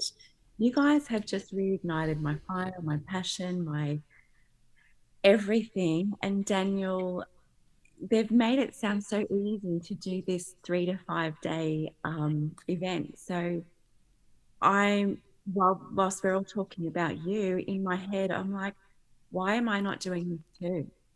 Why am I not doing this women's event to reclaim their fire and their sassiness and their femininity and all this stuff? I mean, I'm an ex-sex worker. Why would who's more qualified than me to do this, right? So this is super cool. So my brain is just going absolutely wild. See, Sterling, nice to meet you. Thanks, Sterling. Reach out anytime. Will do. Thanks, everyone. Sorry, Angela. We'll talk soon, though. Yeah, great. I can hear echoing. I'm not sure if it's on my end or someone else's. Sorry. Yeah, so I guess, so I'm like, okay, if I get 7 women for 5 nights, 25,000 is your American. So that's, I don't know, 40 grand for me. So I wouldn't charge that much, but that's what I'm thinking. And I've been the world's best procrastinator, the world's best, and I know this is negative talk, but this is like awakening. So the world's best procrastinator, the world's best alcoholic, the world's best I'm a gunner, right? And so now I'm on day 32 of alcohol recovery. Yay! Super proud of myself. And it is my time. So I don't know how to do this advertising for 7 women for 5 nights. I'm up for everyone's help and insight on that. And I'm in Tassie at the moment for the next 2 months, apart from 1 week in September when I'm back home. And that's when I'm going to start doing some recordings for my podcast that needs to launch. So I want people to interview. It's from powerless to powerful. Yes, Tasmania, Australia. Yeah. So I apologize for the internet because I'm in an Airbnb, so it's not my space. So yeah, hit me. So Ange, here's something that I'll share. This might spark for some other folks too, but this is such a cool model. I've never done it before, but it releases the pressure of starting with like 5 days, right? But here's the cool thing about it is it gives you the opportunity to get some people in the room and like sell something really expensive. And this is the way it works. I was mentioning earlier the guy that did the sort of the two or 3 day thing at the castle, right? It looked like a castle. It was like an Airbnb rental that he rented in the Seattle area. And I think he only charged like $9.97 or something like that. Maybe it was a lower price range to come to this. But he would bring like 12, 15 people would come to this. They came in and it had like for him, it was like, when you show up to this, we will create your sales. By the time you leave, you'll have a sales funnel, you'll have your messaging, you'll have photography. So he brought in like a photographer to take photos, a stylist to help style them. They created, so it had a purpose, right? Like you left there, you were going to have something. But what he does during this event, and this is the real smart thing, it turns into like Survivor because there's 15 people in there. And the first night he's given so much value in that first day, helping them through that day. At the end of the day, he starts talking about this thing that he's got, this other program that he's launching. It's like a 25K program. It's his inner circle, whatever that entails, I don't know, but 15 people in the room. Guess how many spots are available for that thing? Only like maybe 8 or 6. Yeah, it's like much less. So everybody in the room starts looking around and thinking, well, is Ange going to sign up or is Zach going to sign up? I better get in on this, right? So he uses that to give them sort of a good win, to give them an outcome over those 2 days. He has like the food's provided. They have a masseuse come in at night, give massages. So he charges enough to cover the costs, but he walks out of there with like another, I think it was like $250,000 from sales, right? So he's selling in there and he creates that sort of scarcity environment. And people, he sells it out. He sells out his sort of high ticket thing every time just from those 2 days. But it's a very empowering 2 days because you go in there and like, even if you don't join his thing, you've got photos, you've got video, you've got, some sales copy written, you've got a sales funnel created. So for him, that's his jam. So for you could do something similar, but whatever that outcome is. And then in there, and Tommy does this at his retreat, like during the 3 days, I don't remember what day, but he talks about his mastermind that he has. He doesn't do like a real sales pitch. He just talks about it because at that point you're there, you're in the moment, you're getting value. And it's just, like, hey, if it's right, then join it. If not, don't worry about it. No worries. So something like that's like a little sort of in between thing instead of having to plan out a whole 5-day retreat. Not that you can't do that. It's just a different option to think, and then sell people into that maybe 5-day retreat from the 2-day retreat. I love that so much. Thank you. It's perfect. That guy that does that, his name's Chad Thibodeau, I think. I can't remember how to pronounce it, but I don't know if he still does those or not, but I remember listening to a podcast or something that he was on when he explained it. And I was like, this is so smart. And then I knew people that went to one of his events and they loved it.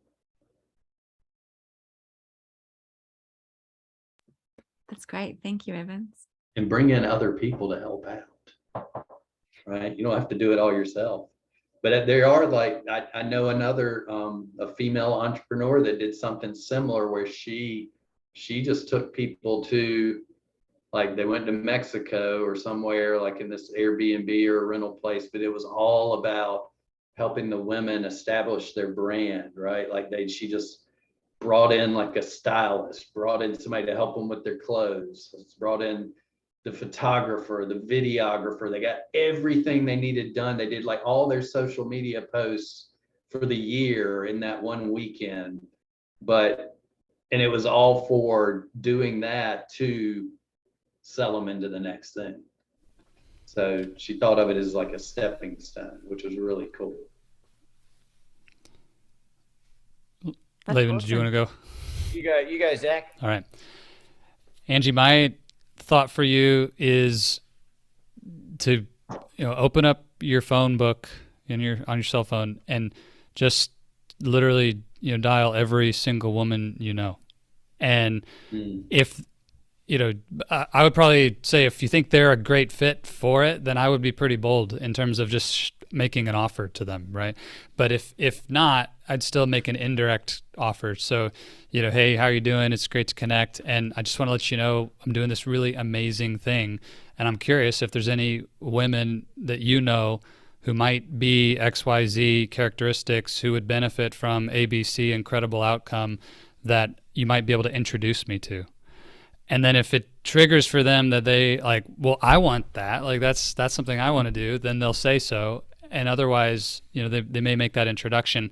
But just don't underestimate the kind of warm market of people who know you, and you already have that know, like, trust factor with them.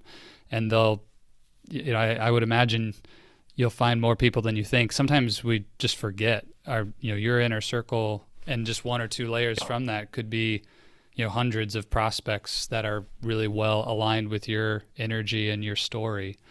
And then on top of that, once you get the first sale, ask that woman, like, which of your best girlfriends need to be here with us?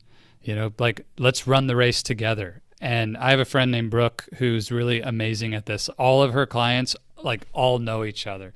And because as soon as she gets one new client, she gets that client to tell all her friends, and like that client says, you have to come be a part of this. And so it's just like a big sleepover, every time they all know each other.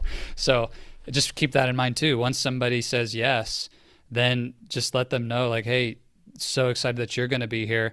Who do you know that needs to join us, right? This is going to be transformational. Whose life can you change by inviting them?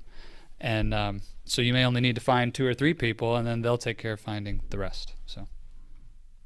Thank you so much. I love that. Yes, Laban. And while you're in the US, book a refundable venue that holds like 4 or 5 people, and start having conversations about this event you're running when you're in the States. Like with people that live in the US, or they're going to be in the vicinity, right? And then you've got the date, you've got the venue, and then like you just reverse engineer what you're going to share, and just make it a couple of days, and just crowbar the conversation into day to day. Hey, I've got this amazing event while I'm running, in the US, and you only need a small cohort of people just to kick it off. Cover your costs of your accommodation and whatever else you want for your own time. That is perfect, because I've got some perfect people that will be suitable to contribute in that environment as well. Thanks, Laban. And what I just got to piggyback on what Zach was saying too, because what was so brilliant about, I have a coach who teaches a similar method to raise, like when he has in the high ticket program, if you come in, you can't pay for the program, you can't get funding through a lender because of your credit, maybe you don't have like the income verification or whatever that looks like. You can't do the payment plan. So he actually teaches them how to get other people to invest in it. And it's using the same sort of psychology that Zach was sharing, where you don't reach out to the person and try to sell to them, but you talk about how awesome this thing is. And it naturally, what do we do? Like if Laban came to me, he's like, Evans, I'm doing this amazing thing, and I'm wondering if, blah, blah, blah, this is what happens in it, and it's going to be like this and that. And do you know anybody that would be good for it? Do you have any friends? I know you have a great network. I mean, I would be doing exactly what Zach's. I'd be like, yeah, I do, but what about me? I'd like to find out more, right? It's a great sales conversation without having to feel like it's a sales conversation. So it just lowers that barrier. And I love that idea, Zach. I think we could all, I'm going to do that myself for my own programs, right? Because I think it's something that we often miss out on, is using our own network. And I know that the late, like some of these people that go to Chad, his stuff is in the, Patrick found him. He's in the chat there, but I know people that have been programs and like that they just, it's like people that are in the program with them were the first clients they got to come to their thing. It was that little small of a network. So don't ever discount like that small inner circle of people, like Zach's saying. Those could be your very first ones. And maybe even if you wanted to do this, if it's aligns, you could always be like, like, hey, like Zach was saying, let's do it together. You could always do it like they come in pairs. So if it's a $5,000 thing, hey, if you can bring a friend, y'all can split it, right? Because if the outcome is to sell them something next, it's like, who cares what they come in the door for? Because the next thing is where you make your big profit. So you can think of it that way too. I love this. Love Thank that. you, guys. Thank you so much. Yeah, thank you, Zach, for that reminder. I'd forgotten all about that little sneaky trick. I love it. It's not often the last 30 minutes of the mastermind is the most powerful. Great staying power, everyone. Ange, have you got everything you need from the skeleton crew? Yeah, I reckon. It's great to get started with it. I haven't worked for a few months, so I need to start making some cashola. So this will be perfect. So you're going to be good. Don't worry about it. I absolutely make use of the time in the US with this stuff. This is like, for those who don't know, the event that was planned to take place in September has been completely pushed out till next year. So I'm going to make use of the next 3 months. So Hannah, expect a visit in Cottonwood or wherever you live. Cottonville, Cotton Bud. You're on mute. Cotton. I can't. It sounds like the first word. Yeah. No, I'm in Cornwall, between Cottonwood and Sedona, so you're very close. Cornville. Yeah. Cornville. So before we wrap this up, we've gone a little bit long. Thanks for your patience. I'm looking at the next date as being the Friday, the 16th of September at the same starting time, unless there's any major issues with that. So same starting time. We are probably good, but I have a tentative hold for an event in the morning, but we're probably good. Okay. I will be in Nashville at a conference that day, Laban, doing some coaching, so I'm out, but don't have to change it just for me. If everybody else is good, you can keep it. Okay. What about if it was just another date, just quickly, guys, if it was I know Thursday doesn't work for you, Sue. The only other option is but mind you, now we've implemented these bi-monthly catch-ups, which will be sent out later this week as well. We'll figure it out. It'll probably be then, Zach, but you enjoy your conference. I will. No worries. Right. Any last requests? Pixie Carol? Yes. Yeah, so will you explain bi-monthly catch-ups in the email that you're sending out? Oh, it was what Evans was talking about at the start, about the additional hour-long value add. Oh, okay. Well, yeah, Evans, we'll make sure to take you and Sue into account when we do them, so it won't be like you have to get up at like 2 in the morning or something, hopefully. Yeah, thanks. I kind of draw the line at 2. Well, we can do them later in the day from this end. Yeah. Yeah. So we'll do it at least a decent hour for you folks. Okay. Thank But it'd you. be perfect, Ange, for you if you're thinking about getting your podcast going, because that's what you can come ask me any questions about podcasting or whatever during that. So Awesome. Thank you, Evans. I'll take it. Thank you, everybody. Yeah. Fantastic. thank y'all. Y'all are awesome. See you guys. Bye. Thank you, guys.